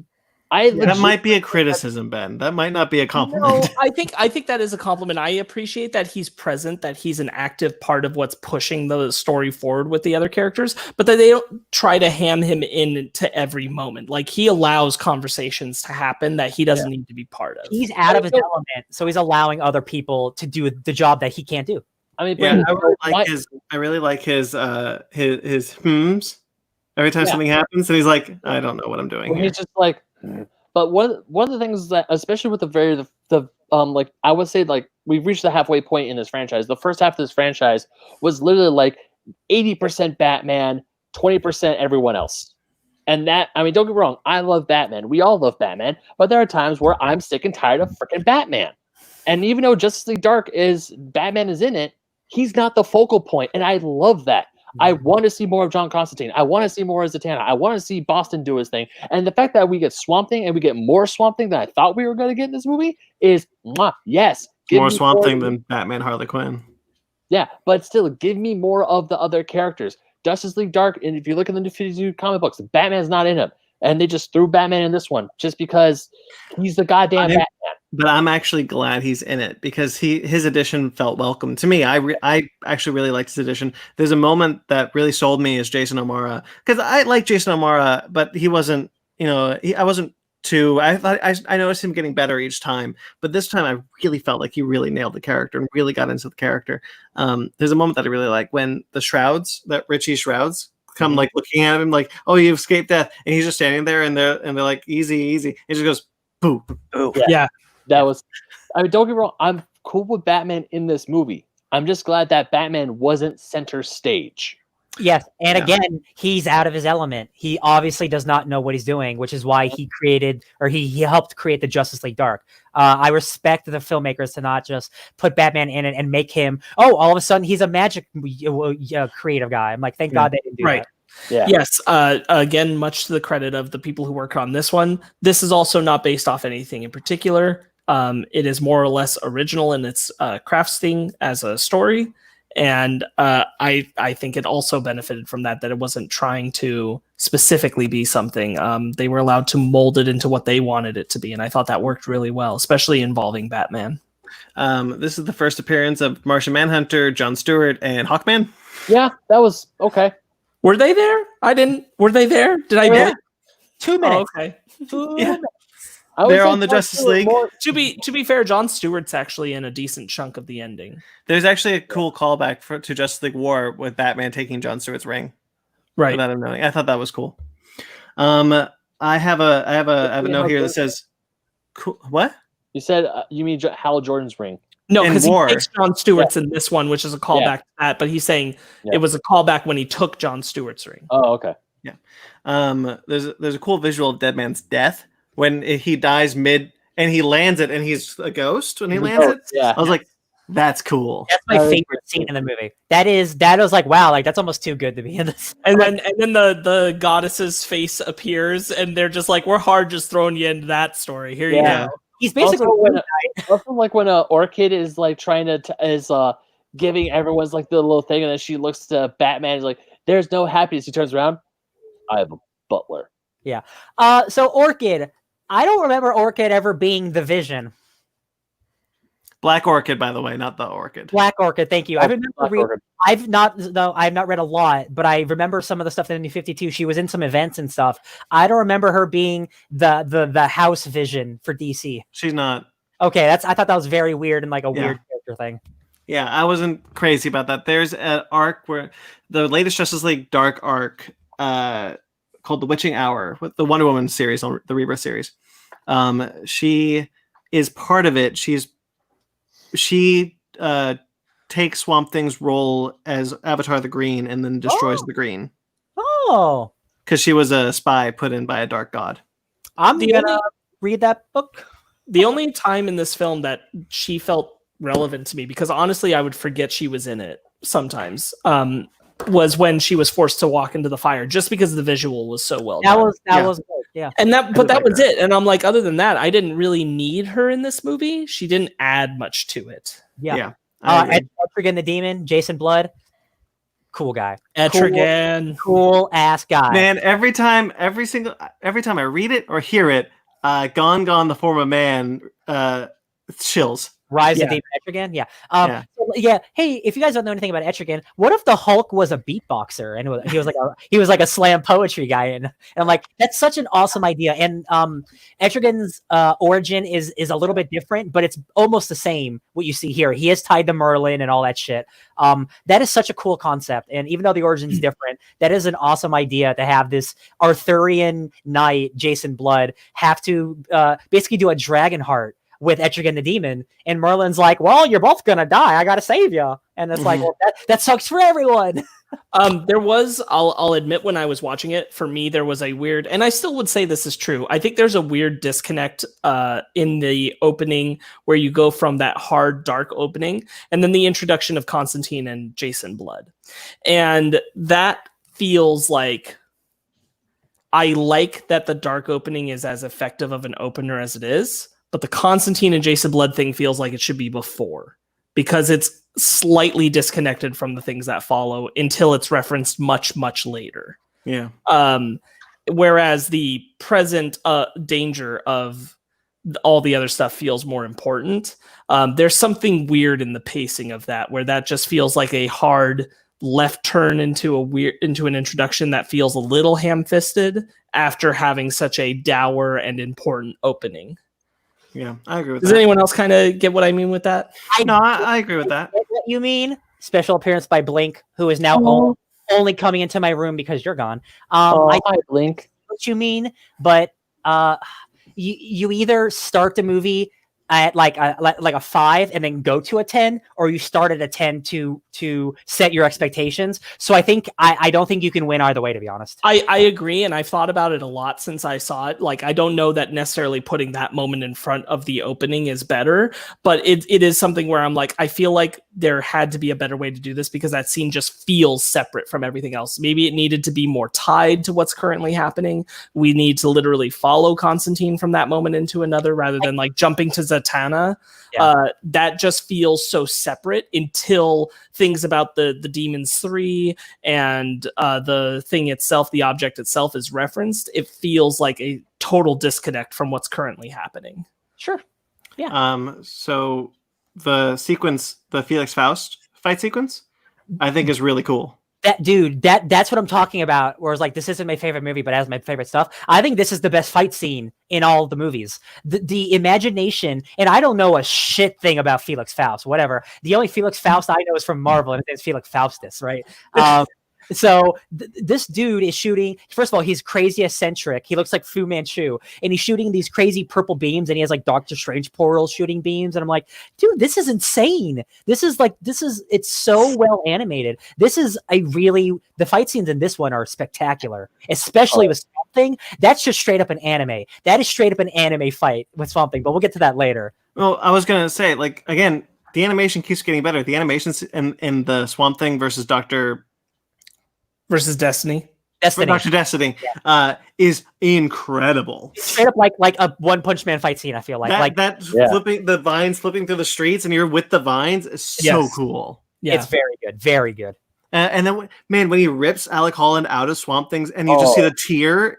Yeah. Holy shit. That's a very interesting way of doing Alec Holland, because that's straight up like OG, like first season Alec Holland before he became the representation of the Green, where he wasn't a human being. So he still thinks that he's a human. So when his human part is taken out, that's when he dies. So I like that they took early Swamp Thing, because he still feels like when they talk to him. First of all, whoever is the voice for Swamp Thing was fantastic. He's only in the movie for a couple minutes, but great Swamp Thing. He is so big and hulking, and you feel his presence. And he's like, I don't give a shit about human beings. I'm leaving. Fuck you guys. Sorry. He's like, F you guys. And he just disappears. He's like, and he's so big. He's so big. He's like, is he going to help us? Because he kind of just vanished. Good Swamp Thing. Very good. In fact, when how Constantine summons Swamp Thing is like, I'm calling for help. I just hope he doesn't realize it's me. Just burning trees and shit. Come on. Tree, and then Swamp Thing just comes out and he just stares at Destiny, and Destiny's like, who the hell are you? He's like, I'm Swamp Thing. I think the twist with Richie being possessed by Dr. Destiny is really cool. I didn't see it coming, and I've seen this movie, so I forgot. Neither did I. Good villain reveal. And Destiny himself is kind of like a whatever villain. He wants power. His design and Richie's use with him, I think, is really, really good. Yeah. Yes. I also want to credit just the writing, because boy, you definitely like threw me off the even thinking of that twist by doing Richie's very humble, I'm just really excited Batman's in my house moment. I did not see Richie being the bad guy. I thought it was Faust. I was like, wow, we're really winding down here, aren't we? And then it was that Richie has Black Orchid walk into the fire and all this crazy shit. I was like, oh no, not you. Like when Constantine's telling him, stop this, there's a way to save your soul, and he still commits the atrocities anyway. It's like, ooh, you done effed up, buddy. And again, it goes to so Constantine in the New 52, he was really PG-13ified, right? This is a good representation of Swamp Thing, where he will leave people behind, he will make mistakes, he will admit when he effed his friends over, because Richie is the way he is because of Constantine. And obviously he has never forgiven him for it. And the fact that Constantine comes back... He has magic cancer. Yeah, he has magic cancer. And the fact that Constantine comes back and he doesn't apologize. He's like, I'm not here to apologize to you. I'm here to help save the world. Are you going to be a part of it, bud? Like, Constantine's an asshole. And that's what makes him so compelling, because he's an asshole who wants to help people while hurting other people. So, like, the fact that we got to see this with Matt Ryan doing it, it's so good. Yeah, Matt Ryan's great. Real quickly, the episode of Harley Quinn where she gives the henchman cancer. Yeah, I watched that. Oh God, that's so good. You gave me cancer. One of my favorite bits of this movie is when, obviously during the final fight, when Jason Blood shows. By the way, I love Jason Blood a lot in this movie. Me too. Especially the opening scene where they're playing poker with the demons, and that was so great. And then when he's walking, he goes, "Gone, gone, the man," and rise the demon Etrigan. And then right when he turns to sell Constantine is like, "Don't you play there and get!" And he's like, Killjoy, and just goes and attacks. Every time Etrigan, just because there was a book I read, I forgot what it was, where Etrigan's doing his rhyming thing, and then someone's like, he's like, okay, do you want really Charles Soule Swamp Thing? That was it. When he's like, when he just drops the rhyming scheme, he's like, okay, look, I'm gonna drop this thing and talk to you straight. Yeah, exactly. I always love it when Etrigan does that. It's great that so Jason Blood is trying to like keep the demon within, right? And Constantine forces him out, which is not a cool move, right? That's not a cool move. But then at the very end, when Constantine is like, "Hey man, could you please?" And he's like, "Hey, thank you for asking." And then he turns into the demon. Yeah. I'm like, he just wants courtesy. He just wants to be nice about it. But when he's separated from Jason Blood and Jason Blood starts to die. Oh yeah. But I love that it was Jason Blood that had the final blow because of his history with Dr. Destiny. And like that was really good. Merlin sends his regards, and then he finally dies, and Batman throws the batarang and it blows up the crystal. But even with Jason Blood's scene at his graveyard, where Etrigan's like, "I've known no better. I was bound to him for 500 years, but he was my brother." Mm-hmm. So just seeing that respect, because Etrigan wanted his freedom for so long. And then seeing this respect for Jason Blood, and John was like, "This was his village. This is where he was born."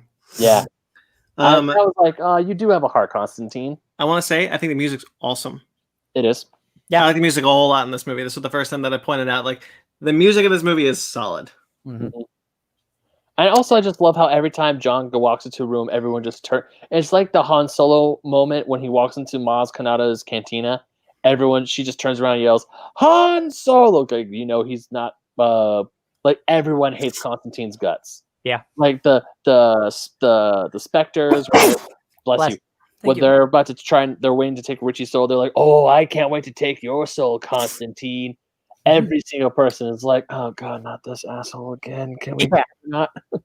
Man, I pray that HBO show gets Matt Ryan, because if he can do like real Constantine, like no offense to PG-13 Constantine, but if that dude could be a true asshole, man, that'd be like perfect. Well, he's already perfect. The Constantine TV series, that was great. That is very good, yes, but like Constantine's like he's a rated R character. And you can do so much with PG-13, but like this movie definitely showed like he could really be nasty. And like that's the part of the character that is sometimes lost, where like this dude is not a good person. He's not a good person. He just tries to do the right thing. And that's the thing that I thought this movie did pretty well. Yeah. Trinity of Sin, Constantine. Remember that book? No, I tried to block it out. The Trinity War Justice League book. Phantom Stranger and Pandora. And the question, Phantom Stranger, Pandora. Right, because that's what you do. You turn your regular guy, the Question, into an omnipotent god figure. That's what you do. I wonder what they were going to do with that. I don't know. Because it never did anything with it. God. Anyway, sorry. That's some standouts for me were that we haven't covered are when Zatanna and John go inside the man who almost shot his family's head. And they're glancing through the memories, and the darkness comes through. And Ryan, don't do this. The ring. Sorry. Circle thing. Also, we haven't touched on that there's a poop monster in this, but there's a poop monster. There is a poop monster. And of course, Boston says, shit really hit the fan. And Constantine's like, you really had to go there, Boston? Yeah, we talked about Boston briefly, but like I think this Boston brand's dope. I like that every time he takes over someone's body, they take over his Boston accent. So like he takes over a nurse, and she's like, "I'll make sure all the guys are out of here." And I'm like, "Oh, that's awesome. I love it." There's there's no more looky-loos. Yeah, but Deadman is just such a cool character, and like upon rewatching this, I want to read more Deadman. When me too. I love Deadman, but when Batman is left, when they're like Zatanna and Constantine go into the memories, and Batman's just sitting there. Yeah, that's my favorite part. A lot of Batman's grunts are really good. They're so well timed. Yeah, I love that Zatanna has become a Las Vegas magician lady. Like she's given up her career of like being like. It looks like she's given up her career being a superhero, right? She's kind of just being like a Las Vegas lady, like the Tiger People. I like that. I like that character choice. And then she's brought back into the superhero world, and she has a past relationship with John Constantine that they didn't just rekindle, that they didn't rekindle in the movie. I like that they had sparks, but they didn't do like a kiss or anything. Yeah, I agree. I like their chemistry a whole lot. He's like, I always wanted to teach you the darkest shit, but you were kind of too scared. One other scene, the Felix Faust scene, after Zatanna breaks the enchantment where she couldn't speak in Felix Faust's Emporium. And she starts just wrecking his shit. Like she's about to, manifests all those swords, and Constantine is like, "If you don't spill blood, your soul is still saved." That was the next note I was going to bring up. And then of course, when Zatanna says, "See, John, this is why I can't do the stuff you do," which is because it shows how powerful Zatanna really is, but also shows how she limits herself with her magic spells. Mm-hmm. Like she doesn't go. Like she's teetering, but she doesn't go full into the demonic shit. She does like, hey, this is useful, but also I can use it to entertain and be a show person because that's what I am. I thought all the action around Zatanna was really good. That was going to be my next note, but Ben's got it covered. I felt bad for Richie, and I'm impressed with how well they crafted that story around him, for how little he is in the movie. I think that coming away from Justice League versus Teen Titans, I didn't need the Justice Leaguers getting possessed story beat again. Sure. I feel like it was fine. It added to the action of the third act, but I also could have just not had that, and I think that overall it would have been still a solid film. It because these movies are so close to each other, it felt a little rehashy. When the Trigon possession is frankly more impressive and better. Yeah. Cool monsters though in this one too. Yeah, definitely cool monsters. Zatanna catching Superman is a really nice bit that I thought was really good. Oh yeah. And overall that was most of my notes for it. It's weird because I can't exactly pinpoint what puts this a little lower than the other, like then Teen Titans versus Justice League for me, or Justice League War, but something about it doesn't quite 100% mesh into what I want it to be, but overall it's still really good. Yeah.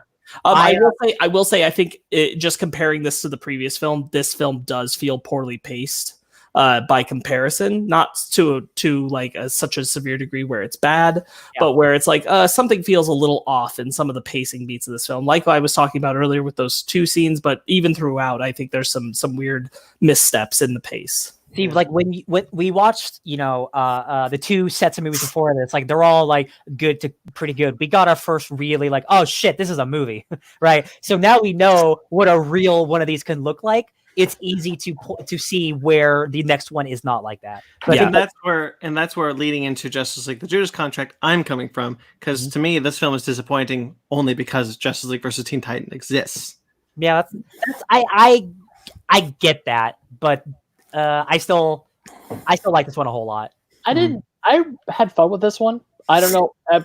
One of the things I really, really had to force myself to keep reminding myself, especially with are we done with Dark? Are we going to Judas Contract now?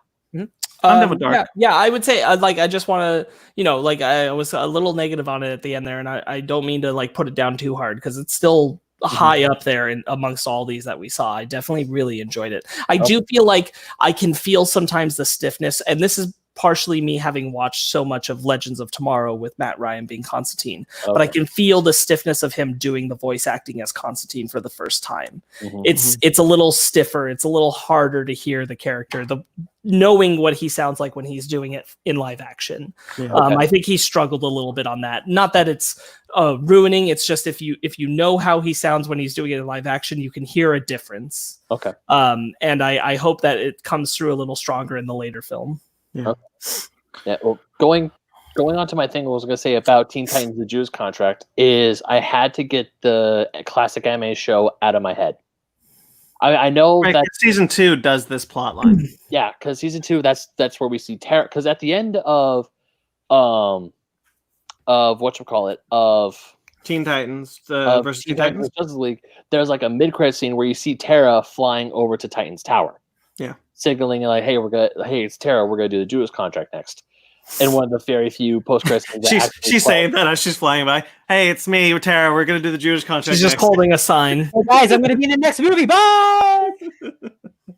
And one of the few post-credit scenes where it actually pans out.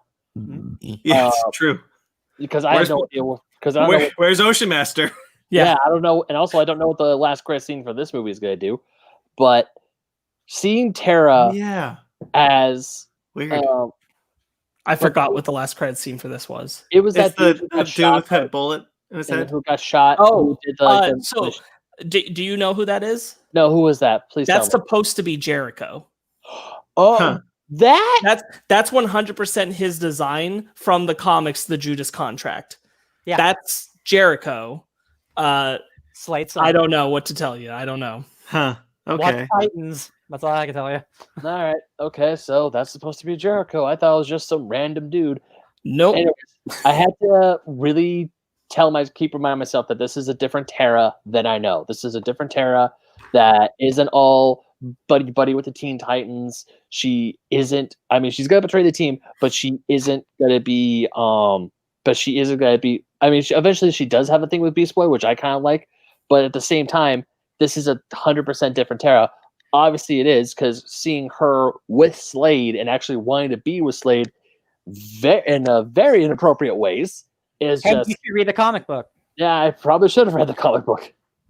Because this, like, even though it's different, this is more like in line with it than the original show is. Like, original comic is I was telling Ben before we started recording and before you hopped on, Ryan, I was talking about like how that relationship is done in the comics and how it's done in the film, and why in the comics I think it works and why in the film I think it doesn't.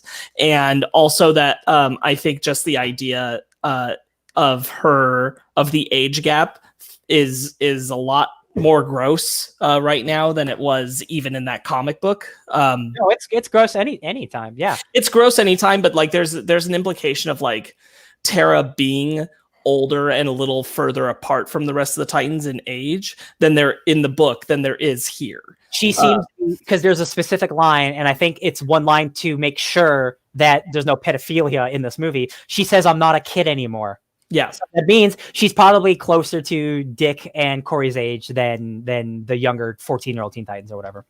Right. Yeah, I really like the flashback sequence to 5 years. We'll get into ago. that. Yes, I thought that was a really good sequence. I also thought it Young meant Justice actors. I also thought it meant nothing. Yeah. Even though I thought it was cool, I also think it did nothing for the rest of the movie. That comes back around to what I was talking about. Like, it's kind of a bummer that this franchise is going to end so soon. Because I would like to see them continue Corey's plot line with her sister. Yeah. Sure.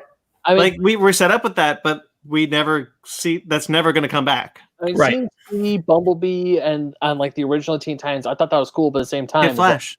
and Kid Flash, thank you. But it's like where they never show up again in this franchise, as far as I know. So for me, it's a bit of a bummer because I want to see the old Teen Titans with Starfire, but they're not. It's not going to happen. So it's like, man, they could have done something really cool there. But oh well. It's definitely the weakest of the openings. But I didn't mind it. Again, it's definitely like the weakest of the three. But like, I thought it was cute that Corey doesn't speak English, and they're trying to be like, it's like, and Wally or Bart, whoever it is like, of course she's a cute alien. That's why we're helping her. I'm like, well, not just that, because after she kisses Robin, she's like, yeah, my people can learn language through kissing. I know some French. Yeah. High school. I was like, I know some Spanish. I know high school French, and Bumblebee's just rolling her eyes. Yes, I think that the most it did was to just kind of add a little tiny bit of nugget of extra to Dick and Corey's relationship, and I guess for that I appreciate it because it doesn't do much else for the rest of the film. Yeah. But it was a cool thing. I really love Nightwing's outfit.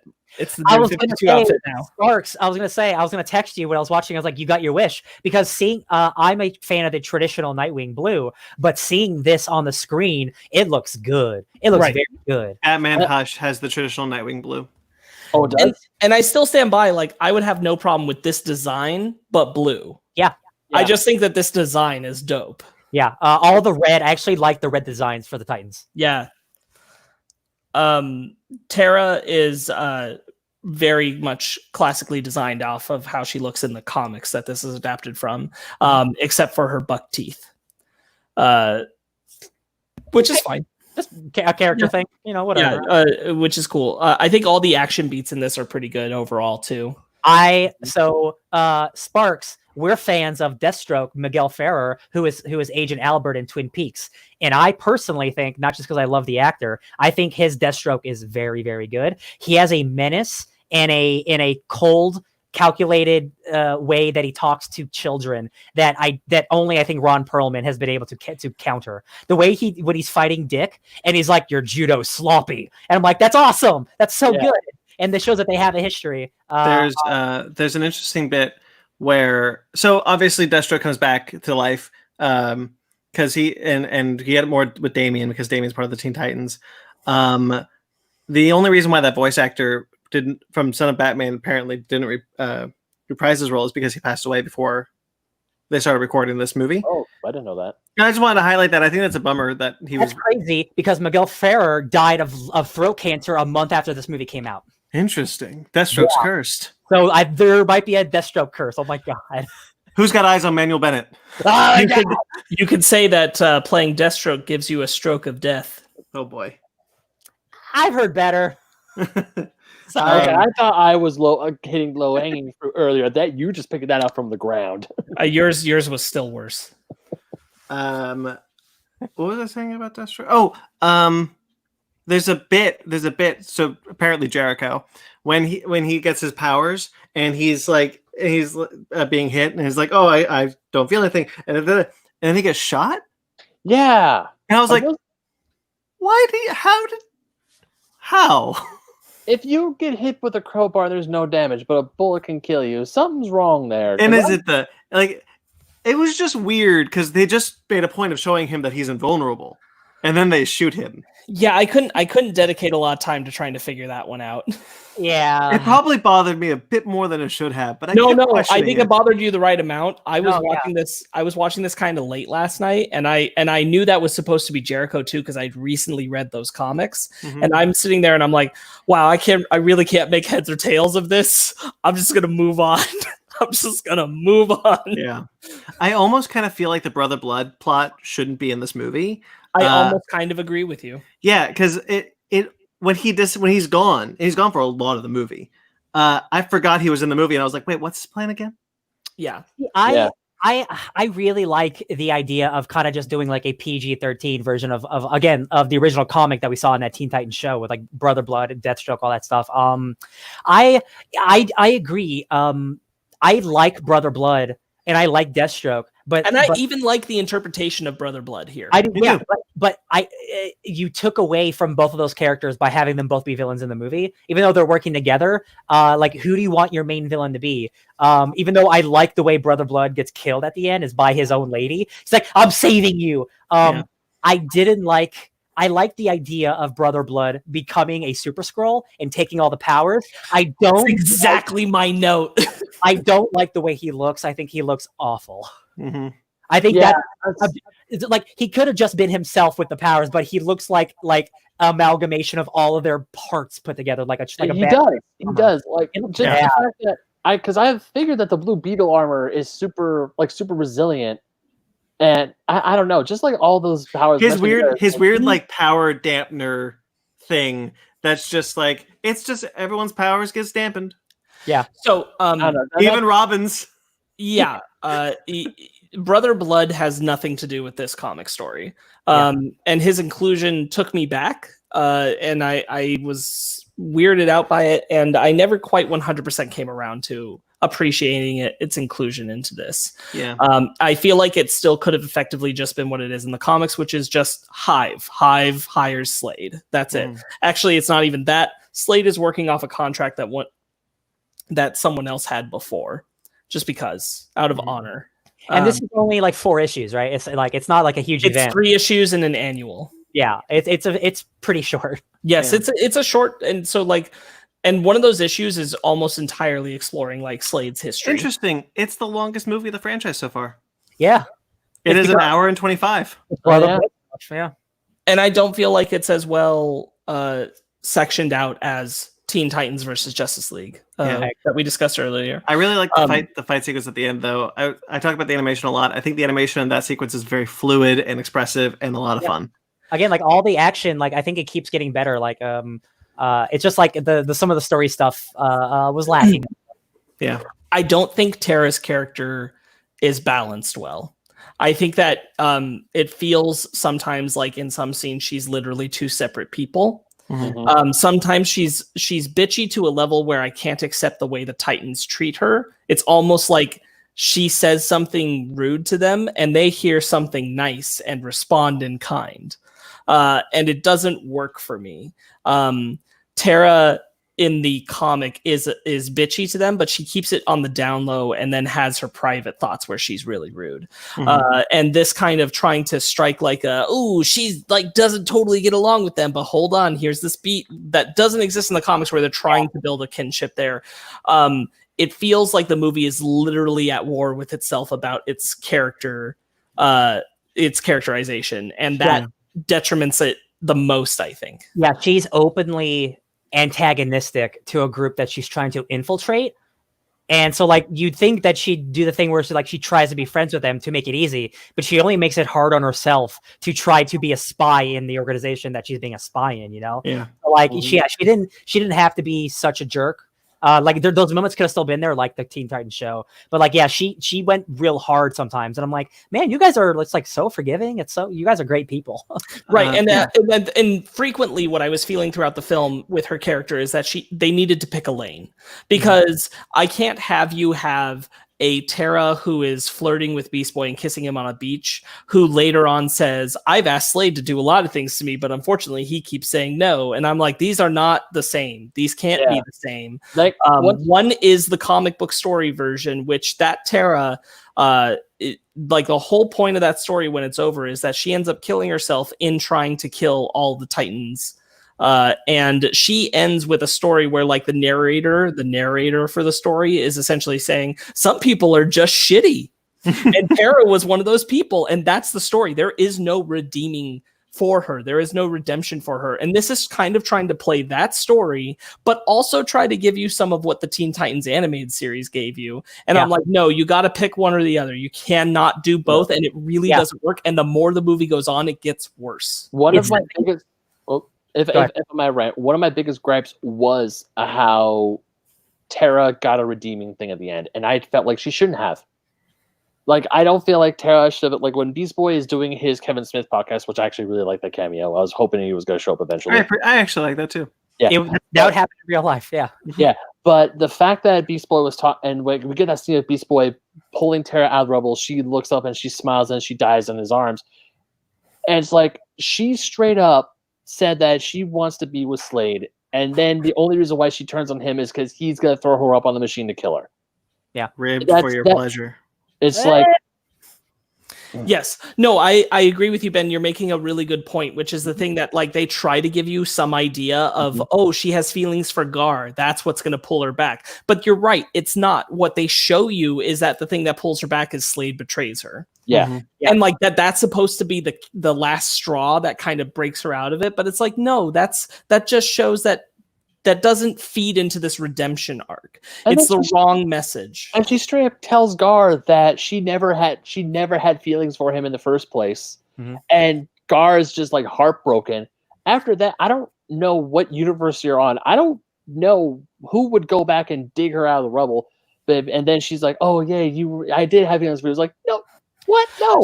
I will say, of all the characters, Beast Boy would be the one to do that. So in the comic that happens. In the comic that happens, she tries to kill them.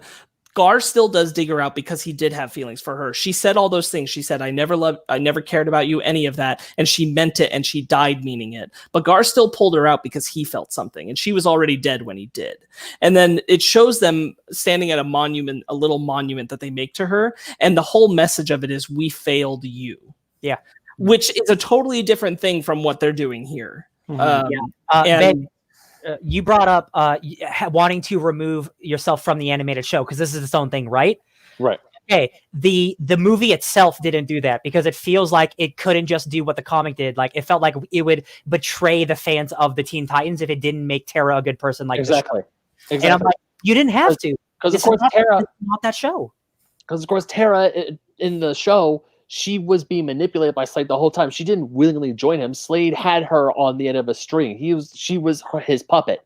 And then when she finally does she does turn to stone, she does it to save her friends. And I want to be clear, in the comic, her and Slade do have relations. It's very obvious they kiss. It's very clear that that's what's happening. They do a similar dolled up scene, but it's much more tame than what this movie does, which I'll say that was one thing I really didn't appreciate. That was a little far over the top, in my opinion, was the way they animated the sexing herself up moment. Didn't appreciate it, didn't like it. Slade is already a scumbag. Like you just by hanging out with this teenage girl, even if she's 18, Slade has white hair. He's an old man, right? You don't need to show her all sexy to know that this is a gross relationship. The fact that she's a young person that he's manipulating is enough. You don't need to show us that. That scene felt like some of what we've talked about with the sexual content of some of the other pieces, not necessarily in this universe, seeping into this. And I was like, that is at a level of uncomfortable and not even fitting in a way I appreciate in this movie that I just don't need. Yeah. But like the heart of what works so poorly for me in this is that whole Tara being split between two separate types of versions of herself, the animated series and the comic, and neither one is served properly in this. Right. I will also say that Son of Batman works to the detriment of this film because a Slade who can get his ass kicked by Damian is much less intimidating against the entire Titans team when I get to this movie, if I'm accepting that as continuity. Yeah, but he's stronger because of the Lazarus Pit. Oh yeah, okay. I mean, it's true. He says that I know he says it. I know he says it. I still just like, Son of Batman, get out of here. You don't fit. I really liked Jaime in this movie. I do too. The exploration of his character and his family is awesome. Yeah. I liked Jaime a lot. I liked all the scenes where Hive takes down the Titans one by one. Yeah. Like when Jaime's on his chair, Gar is at the con and he hits the button. Man, of course, don't press. Of course he would. Even Nightwing's like. I liked Nightwing playing. I like Nightwing playing detective. Nightwing, Dick and Corey's relationship is really good in this movie. I really like it. They have solid sexual innuendo humor. When they talk about it, when they talk about how Nightwing is undermining her because now she's the leader of the team and he used to be the leader of the team. I like that moment a lot. I think it's a great moment for Corey. I agree. Because she wants to be a leader, but like everyone's so used to Dick, and he even gives out a command, and she's like, Dick, I'm right here, bro. Let me be the commander. But there's a great line where like they're training or something, and Corey's like, wow, Dick, you lasted such a long time, and everyone's like, ew, that's gross, and they're like, no, he did great in combat. When we have sex, he's very good, and everyone's like, that's the type of like maturity with Corey that I think is really fun. Or of course it's like, hey, why don't you do that? We do that move that you taught me last week, and she's like, well, I admire your boldness, but what would the rest of the team would think? What would the kids think? Yeah. He's like, what? No, not that move. The other move. Yeah, I'm a big fan of those two. Yeah, me too. I really like Raven's sense of growth from the previous Teen Titans outing to this one, where it feels like she's learning to live with Trigon and what's in her head. I would have liked to have seen more with the team. Yes, I agree. would like to have seen more Raven and Damien. Yeah, I would have too. Unfortunately, like they're just not centerpieces. Like that other movie was more their story, and this is not their story. This is Gar's story. This is Jaime's story. And but see, that goes to my thing about like there's no more Teen Titans movies after this. Sure. But I mean, like taking it as we have these two, I'm glad that one was focused on them, and this one decided, hey, let's pay attention to Gar, let's pay attention to Jaime, let's pay attention to the characters we didn't pay attention to last time. Right. Like we still gave them stuff, but let's give those characters more stuff now. This one had the stuff with his parents, with Jaime's parents, right? Mm-hmm. Yeah. Yes, like the disapproving father, and then he's at the end doing the anime head move. Well, it's not really disapproving father. He just doesn't like the fact that his son can't get the scarab No, but the scarab doesn't like the father. Yeah. So the father approves. He just wants to see, because he says, I miss my son. Yeah. So yeah, I enjoyed this one. But because where it ends, and because we don't see any progression of like the other characters too. And then at the end, Wonder Girl is introduced. Yeah. Like again, these characters outside of Damien, who shows up in Batman Hush, I think, which I really think is just a nod because Donna was a prominent character in the story in the comic, so that's why they wanted to do like, remember Donna? Now I want to be clear. My biggest complaint is that there's no more. Like that's a pretty good complaint to have. No, I understand where you're coming from, because like some of the best stuff we've gotten is this Teen Titan stuff, and this is all we got of it. So like it is like missed opportunity, but like I'm looking at it from the other perspective of like, man, like we could have got no Teen Titan stuff at all, and like the stuff we did get is exceptional or like really good. Of course I'd want more, but I'm just glad like instead of having like a bunch of Batman movies that are fine, we have 2 good Teen Titans movies. Right. Just running through some of my notes here. There's a section where they're all pairing off to train against each other, which is directly from the comics. It's an allusion to that. Tara is triggered in rage by Beast Boy, and that does happen in the comics from him being close and flirty with her. What doesn't happen is they don't do this exploration of Tara's past and how Slade saved her and all that. That's not actually tied into it.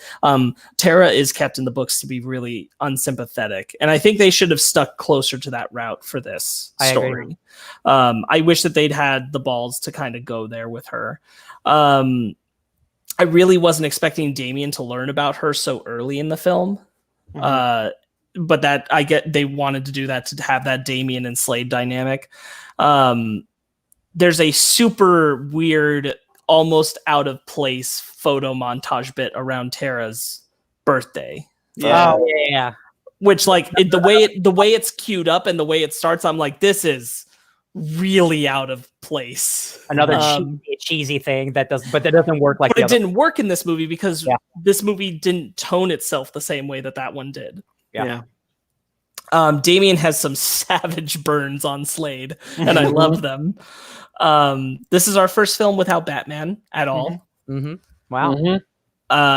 I really like Beast Boy's breakdown on the beach about how all the Titans have a sense of pain that they carry with them. I thought that was a solid moment. That's not in the comics at all. I thought that was a really solid connection. And the thing that's shitty about it is, again, that it's leading into this redemption arc that I don't know that should freaking be here with Tara. Like, the two are just fighting with each other throughout this movie. It makes it really hard for me to get on board with that story. Yeah.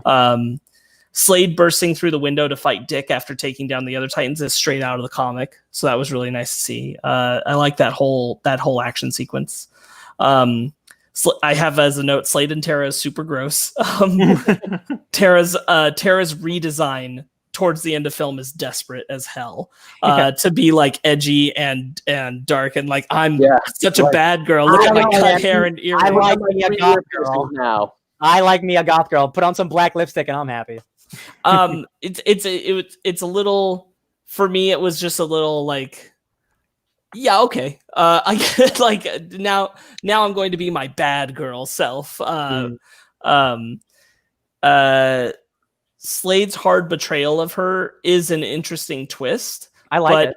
But again, like Ben brought up earlier, it gives her the out of her evil stance, and I wish she wasn't given that. I agree. Let's see, Brother Blood gets absolutely wrecked. Yes, he does. I like the cute Kevin Smith cameo. Damien gets a dog? Question mark. Ace the Crime Hound? I had that same note. It's not Ace the Crime Hound, it's Ace the Bad Hound, and it's probably Titus. Yeah, it probably is Titus. That's basically my notes on it. My note is Raven gives Damien a puppy. So like I don't know how much of Damien's stuff you guys have read, but Damien has a bunch of pets. He collects bat cows and bat cats and bat dogs. He has an animal collection. 100% I know that. But not in this franchise. Well, you gotta start somewhere. But it's just weird that it comes really out of nowhere. It's just a very strange moment. It's not that I'm against it. It's just weird. It's a way to get two people who aren't emotionally easily connectable to connect over a puppy. I think it's really cute. I was like, oh, it's Titus. I'm not against it. It just it did that whole ending bit tonally feels a little hollow to me, again, because of the way they handled the Tara arc. So there's a lot of this like optimistic conversation about what she means and what being a Titan means, and I'm like, this all feels a little jarringly off with what this story was. But that's pretty much my biggest thing, is just like Tara is mishandled, and it's weird because the source material has such a clear set way of telling that she, like, it's so very specific that they're like, some people just are crappy and you can't fix them and you can't redeem them, and that's like a lesson that Gar learns. That's a lesson the Titans learn. You can't save everyone. And they could have just told that story, and instead they had to kind of still filter it into this other version that exists, and you can go check it out. It's the Teen Titans animated series. You didn't need to do that. It feels like it's trying to appeal to everyone instead of just, hey, just do that comic. So before we just talk for a couple more minutes, because I drink a lot of Mountain Dew, so I'm going to go to the bathroom one more time before our book club. Well, I just wanted to say, if you have more to say about, go ahead. I was just going to say. No, I was just going to say that, like, I feel like, do you agree, Brandon? Because I know you weren't saying much about it, but I think it does make the center part of what this story is supposed to be weaker. Yeah, I agree. Yeah, to have her so split focus between the two. I wish I could have liked this as much as I like the other two. There's a lot of good in it, so it still sits much higher. But I think, again, like, trying to connect this as the same Slade from Son of Batman really doesn't work for me, because it makes him seem super pathetic. Like that, this badass Deathstroke still has this petty rivalry gripe with Damian Wayne, and I'm like, I can't do this. I can't. That doesn't work for me. I 100% agree with you. The reason why I wasn't speaking to us is because I didn't really have anything to add. You were saying it so much better than I would. Sure. I just it's It's such a it's such an interesting arc, those comics, the Judas Contract, to read, and I thought, wow, this is actually kind of tied to our book club later. How this is actually a pretty profound, pronounced story to tell, where you're saying someone was on our team, she betrayed us after a year of knowing us, and she just straight up hated us no matter what we did, and there was nothing we could do to change it. She just truly felt like we deserved to die. Yeah. And I think that's a bummer that they couldn't go for that. Go ahead. Yeah. No, as Ryan said, I think all three of these movies were good. This was a good crop of films. It was. This is also the last crop of movies that I've seen, because the next movie, I believe, is a Superman movie, right? Nope. So the next movie is Suicide Squad: Hell to Pay. So then go ahead. Then it is Death of Superman and The Reign of Superman. Okay, so yeah, the Judas Contract is the last DC movie I've seen. Okay, so check out next week when we talk about the next three. Until then, it is time for our book club. Ryan, take it away. What's up, guys? How do you guys feel about social justice? Because I love it. Not good, really, Ryan. I mean, No. I'm just saying. Well, I got the book not for you then, Muffman. I picked a book called Green Lantern / Green Arrow, written by Denny O'Neil, drawn by, who's it drawn by, Brandon? Neil Adams. Neil Adams. I think it's dope that Art Adams even messaged you about it. That's dope. That was pretty cool. That is cool. Because I accidentally, so Ben Sparks, if you don't know, I do know. It was funny. I accidentally tagged Arthur Adams, who is not the artist of this book. It is Neil Adams. Whoops. It's cute though. This arc is called Hard Traveling Heroes. I know that because I was looking at the hardcover collection that came out earlier this year, which is only like $35 and looks super dope and collects all that we're about to talk about and more. But apparently this same team got back together and did another story where Green Lantern takes Green Arrow, who gets cosmically charged by the Lantern, to space. And that's called Space Traveling Heroes. So this one is really interesting in the sense that it is reprinted issues of Denny O'Neil and Neil Adams' Green Lantern run, reprinted as Green Lantern, Green Arrow. The run that Sparks was just talking about was a dedicated Green Lantern, Green Arrow written arc that was meant to be a sequel to this. Yeah. So yeah, this book came out in, I believe, 1983. And man, I did not know what this book was before I picked it. I knew Denny O'Neil. I knew this book was famous for some reason, but I didn't realize it's because it's the Green Arrow telling the Green Lantern to stop being such a shitty cop. It's awesome, and it has never been more relevant than now. I can't believe I picked this book when we did now, because literally the first issue is about, hey, Green Lantern, how come you care about the purple aliens and you care about the green aliens, but what about the black aliens? Huh, Green Lantern? And he's like, oh my God, I'm white and I don't do anything about races. And I'm like, yeah, Denny, hell yeah. I could see why this comic was insanely popular in the 80s, because it turned a regular Green Lantern cosmic book into a radical, like almost liberal look at systemic racism. And it's what was so interesting for me reading this book is a couple of things. Clearly, Johns took Denny O'Neil as the reason why Hal Jordan's character has a distrust of authority. But I don't. Now I've never understood it, but now I definitely don't understand how anybody can say that political comics nowadays are heavy-handed. This is the most heavy-handed political comic I've ever read in my life. This is oh damn! Because when now it's good, but it is beating you over the head. But here's the thing: in 1983, comics were never doing this. That's why this comic is as famous as it is, because Green Lantern before this was a traditional, I'm gonna beat up a purple alien, but now it's talking about systemic racism. And it's just like it's the type of thing that comics sometimes do and sometimes they don't do. And when they do it, they go hard. And it's guys like Denny O'Neil who are the champions. My only thing is to say that it's kind of the criticism that people talk about, like, oh, comics are more political these days. If you liked this book, you don't have a right to say that. No, you don't. Yeah, if you read this book in the 80s, you don't have a right to say that. This book, I want to say there's another Spider-Man book that came out in either the 70s or the 80s. I want to say the 80s, because there's that big drug epidemic that was famously, ever since Spider-Man was in publication, they had the sticker for the Comics Code Authority, and the Comics Code Authority wouldn't allow writers to talk about drugs. Yeah. So Stan Lee said, Let's just not put the sticker on it. F him.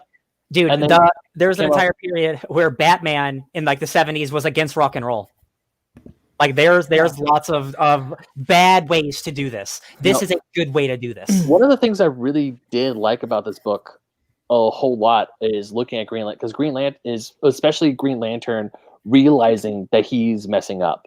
Like he breaks up in the very first issue where he breaks up that fight with the obviously the fat cat and The landlord, yeah. the landlord, and then he's like, yeah, these people are committing crime, and then Green Arrow's like, yeah, they were, but they were doing it because he's gonna evict them.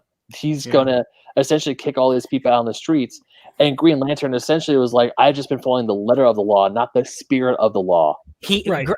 Hal Jordan was a very black and white kind of person. He saw someone commit a crime. That person's a criminal. And that's the end of it. And then Green Arrow, who before this was a billionaire who did not give a shit about the lower class. Then Danny O'Neill took over and realized he should actually be a Robin Hood. And that's why the character is that way. And it's great because he's like, Green Lantern, look where you love to patrol the galaxies and the universes. Have you stopped at Earth? Have you seen what Earthlings are going through? And it's like serious issues. And again, I love it because it's Green Arrow, who's a dude who shoots a bow and arrow, and it's Green Lantern, who's one of the most powerful cops or people in the DC universe. He has the willpower of a god, basically, right? Putting them together and just going on a Muppets road trip across America, solving racism. That's awesome. That is so fun, and that's not something that happens in modern comics. Let's slightly alter the language there, which is not solving racism, but acknowledging it. No, because it's not a criticism of what you're saying, but it is an acknowledgement of what I think is the strongest asset of the comic, is that each issue where they are acknowledging the problem, they don't have a solution. Thank you. They acknowledge that the solution isn't easy. There's no version where they come in and they magically fix the day. It's not, and I think that's the most important part of the comics. And I do think that most of them are pretty effective in the way they do it. I think that there's some problematic, and I think it is problematic even for the time, but certainly today, representation for Native Americans. I think that one's a little poorly done in a big way. And I do think that when we get later, I don't know that everybody read it, but when you get to the Speedy arc with using dope, that happens later in this.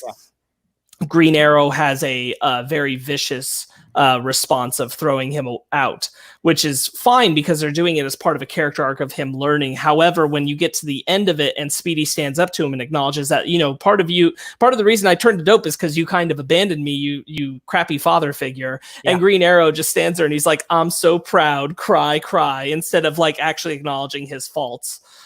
He even has a part where he says the line, I'm innocent of blame. And I think that there is some language there that's like, I'm really glad that you were talking about these things in comics, but boy, do I wish sometimes you were doing it a little better than you were. Yes. What I was going to say is, so this comic ended up being way longer than all of us thought it was going to be. Every issue is 2 comics. So by the time I got to issue 3, actually issue 6, I'm like, oh no. So we didn't read the entire book, but I wanted to make sure that I read the Speedy arc because I've heard of it for years. And I knew it was collected in this edition, so I want to be sure that I read that. That book holds up very well. And I think this entire book holds up very well. And that, honestly, here's the thing, controversial. It's dumb that this book holds up. Our society should be way better than this, and it's not. I would that first issue where a black man goes, like when Ryan was mentioning earlier, a black man goes up to Green Lantern and says, "You help out the blue skins, you help out the greens, all these different skins. How come you haven't done anything for the black skins, us? Why? How come you haven't helped us?" And Green Lantern is just standing there going, "I can't answer that. Yeah. What's wrong with me?" Each time he goes back and does the oath, and he's like, "That used to be so simple. How I long." There's another line in there where I'm like, "That's kind of the wrong message, but that's okay." Where he's saying, "How I wish I could go back to before to when it was simple, to when it was black and white." And it's like, no, Green Lantern. The point is that you're learning. The point is to be educated. Yeah. And again, there's a couple. Sorry, Brian, go. No, it's again, this did come out in the early 80s. So the writing style, it is incredibly heavy-handed, but also comics written in the 80s are not written the way they are now. It's just not the same. Sure. But there's a few times where Hal Jordan just kind of tosses Green Arrow his ring. It's just like, here, hold this for me. I'm going to slug this guy. Again, very Hold different my weave. universe. Hold my weave. Very different universe than it is now. That's all. Yeah, someone says that. I don't know. Yeah, I think that there's it is a product of its time, and I fully acknowledge that, and I praise it endlessly for like having the balls and especially in its time period to do and tell these kind of stories and everything.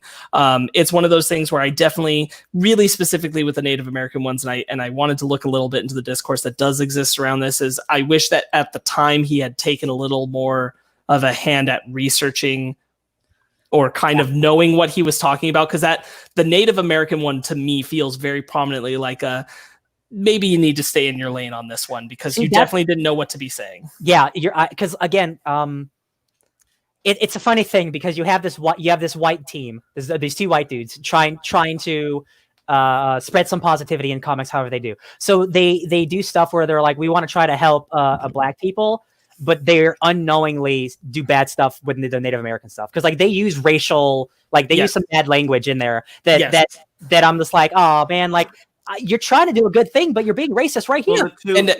Sorry, Sparks, if I may, when the issues are collected, they were collected in the 80s. They actually came out in the late 60s. So okay. Yeah. So this is the same time. This is the same time period where Lois Lane decided to change her skin color to black to figure out what's going. I mean, they tried, but none of this, none of that is to like discredit that. I know Denny O'Neil's trying to like raise awareness. It's just there's a difference between raising awareness and trying to capture the voice. And Denny O'Neil tried to capture the voice without doing the work for the Native American story very specifically. And I wish if he was going to do that he'd either done the work or he just hadn't tried to capture their voice, but just tried to like from a more outside perspective raise awareness. Because that's one of those times where like, and again, I'm not faulting him for it. I know it's a different time period, but it is one of those things that makes specifically that story harder to hold up today because it's very much a representation of you're kind of just lending more into the stereotypes rather than you're helping to break them down. But that being said, I applaud still the effort. And I think that overall, a lot of the stories that are told here are doing something with very strong forward momentum. It's funny because when you hit the arc after they lose the Guardian from Oa on the other planet, it's very clearly like we're done with that story. And now it's going to be a little less focused on political stuff. Oh, wait, Speedy's on dope. and then it hits right back on the gas for it. We haven't talked about those issues are years apart, by the way. I get it, but when it's all put together, you feel that like jerky whoopness of it. We haven't talked about the art at all. If this did come out in the late 60s, are you kidding me? Dude, Neil Adams is a legend for a reason. This book looks so effing good. Green Arrow, this is the best a Green Arrow will ever look. Like no joke. This is like especially with the wide eyes and like the beautiful the mustache. Like this is the best Oliver Queen will ever look. I love this look so much. Green Lantern looks great too, but like I've seen him drawn really well. But like this is the way I want my Green Arrow to look and sound. Like the pretty birds, like dude, the stuff with the Colt and Black Canary. I thought that was awesome. I thought it was really good. Her eventually kicking ass. Like her judo is better than mine, or her jujitsu is better than mine and stuff. Yeah. The Colt story is a really great example of like the messaging of when they beat Joseph, and it's like, we don't understand why evil men like that prey on innocent people, and unfortunately there's so many like them, and how do you solve that problem? And there's really no answer, and I do think that's a really good way to do it.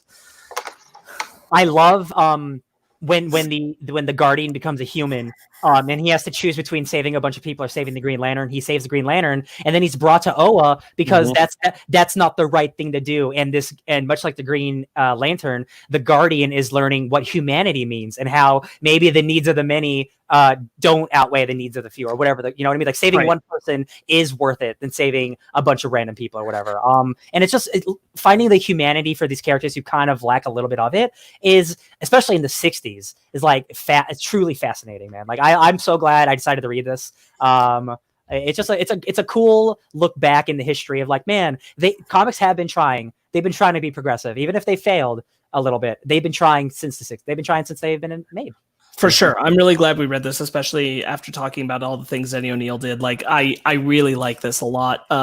on a whole. I think it's really great that things like this were being discussed, even just to raise awareness, even just to be like provocative. When he gets to the dope issue with Speedy, he like straight up opens it with like, a lot of people are gonna say this story should be told, but screw them. Here it is. And I like that whole attitude about it. This collection ultimately rounds out after the Speedy dope stuff with the introduction of Jon Stewart, which was really cool to read.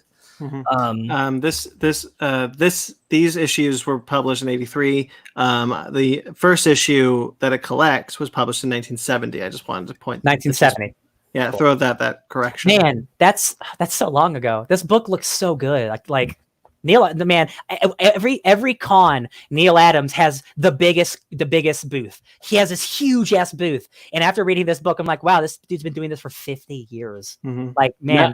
After Incredible. looking at this art, because there are times where I see, oh yeah, I know the name Neil Adams, I recognize his art, but it's like, man, this is a little, I don't know, presumptuous maybe, or I don't know what the right word is. It's kind of like egotistical. After reading this, is like, nah, never mind, he deserves it.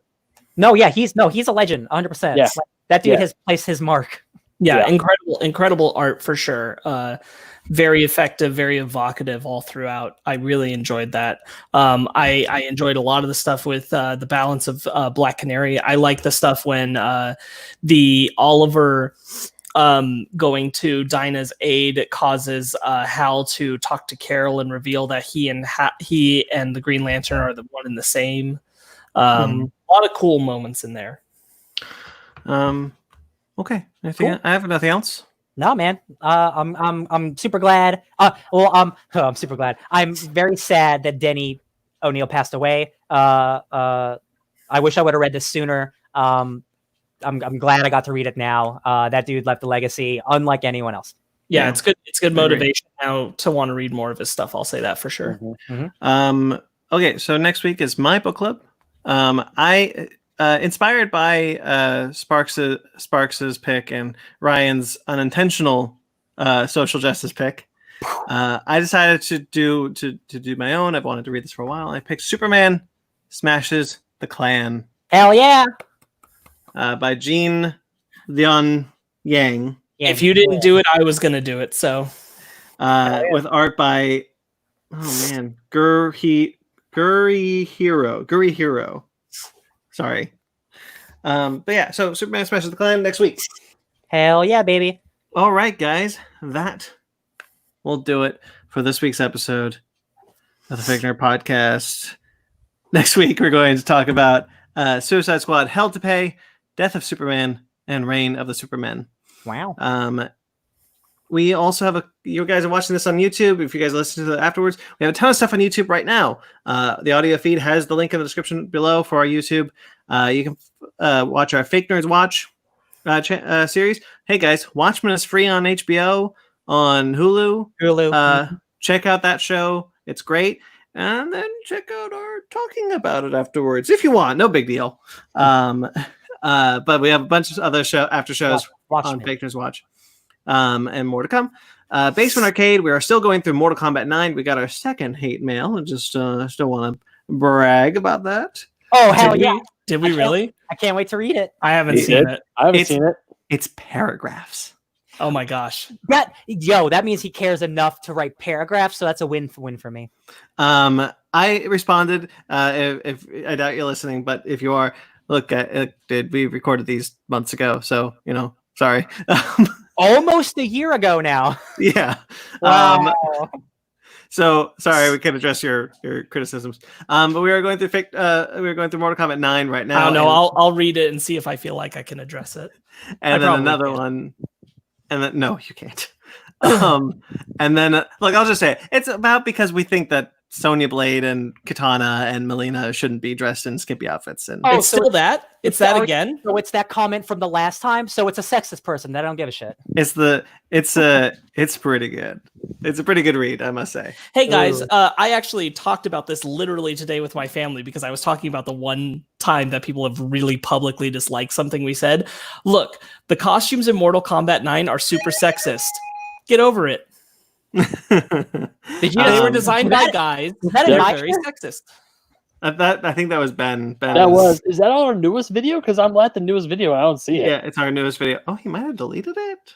I can find it. No Yo, comment. dude, I Right screenshotted it. I screenshotted it. So I'll Oh send man, it to you you. might I have to. cannot. I can't wait to read paragraphs. That's Yeah, hilarious. so he deleted it. I don't know. We'll see. Also, you can check us out. You can check our new show, brand new show, Fake Nerd Book Club, with a new logo designed by Mike Mottola. Also, shirts available now because I love some shirts. We are talking about Wasted Space, written by Michael Morecci, who responded to our Instagram post about it, which was really cool. So we are going through that. We just did volume 1 of Wasted Space for Fake Nerd Book Club, and we are going to do volume 2 probably this week. We'll talk about it. See what happens. We are also a Funko affiliate. We have a Funko affiliate link in the description below. You can use promo code SHOP10 for 10% off your purchase by clicking the link in the description. We also have a Patreon, and we have a TeePublic if you'd like to support us. Fake Nerd Book Club is on TeePublic now. It's a cool logo, guys. Mike Mottola is a genius. And our Patreon, we got the 2 tiers. Thank you, Joey Zahn, for subscribing to our first tier Patreon, our $5 tier, where you get really everything. We also have, if you want to check out all that, we have a link in the description for our website, www.fakenerdpodcast.com. It is in the scrolly thing on the bottom of the video. It's like the news. Yeah. You can find that also in the link in the description. My new article is up there. Read that if you'd like. Guys, thank you everyone who listens. Thank you to the 2 people who popped in for a second to this live stream. Thanks. And thank you guys for watching. Thank you guys for listening. We greatly appreciate it. There's no show without you guys. You are literally getting us through a horrible time in our country. Or perhaps a brilliant time in our country. We'll see what happens. I was listening to a football star on the Daily Show talking about it, and he said, as terrible as the coronavirus is, I don't think we'd be having the social unrest and systemic racism conversations we are if people were able to just go about their lives as normal. So in some ways, at least something nice is coming out of it. That is 100% true. Thank you to Jeremy Vellucci for our theme tune and our interim music. If you're listening to this on the audio feed, new interim music, guys. New interim music coming for episode 200. I've just spoken with him. So definitely say goodbye to our Fake Nerd Book Club sketch. Definitely that one, because I'm tired of that. You can find his show, Suburban Proctologist. Sorry, he's at Jeremy Vellucci Keyboards. You can find his show, Suburban Proctologist, Facebook.com/Suburban Proctologist Official, or Instagram at @SuckPodCast. It's on YouTube. It's on iTunes. It's really funny. Check that out now. 9 episodes. Thank you to Mike Mottola. 3 logos for us now. 5 Mike Mottola's possible movie trivia challenge featuring the Fake Nerd Podcast. An X-Men discussion. Guys, we love Mike Mottola. He's great. I'm looking at a Mike Mottola print. Me too. Hopefully we can get him on again. You can find him at Mike Mottola on Instagram and Twitter. You can find us on Twitter, Instagram, Facebook, all at Fake Nerd Podcast, fakenerdguys@gmail.com. If you have to get in touch with us personally, I'm at BT McClure on Instagram and Twitter. Sparks? You can find me still demanding justice for Breonna Taylor, rethinking how I feel about Megan Fox, actually really just re-justifying how I always thought about Megan Fox, and continuing to push that we need to keep caring about Black Lives Matter at Sparks Witty on Instagram and Twitter, SPARKZ Witty. Ryan? Everything he said times 2. I'm DJ Tony Snark everywhere. I still don't have. So apparently this mic sounds pretty good. Because I don't listen to my own things, but Michael Carl's at a Down Right Nerd podcast said this sounded pretty good. So I might start streaming again this week because I haven't been streaming because my mic's broke. But I might just use this one. So catch me at DJ Tony Snark if you want to see me play video games. Love you. Ben? So yeah, also everything that guy above me said. And you can find me on the internet at BenMagnet27 on Instagram and Twitter. And you can also find me writing about old school video games for oldschoolgamermagazine.com. Subscribe to us on iTunes, Stitcher, Google Play, TuneIn, Spotify, iHeartRadio. Rate and review wherever you get us. We greatly appreciate it. Until next week, guys, stay fake nerds.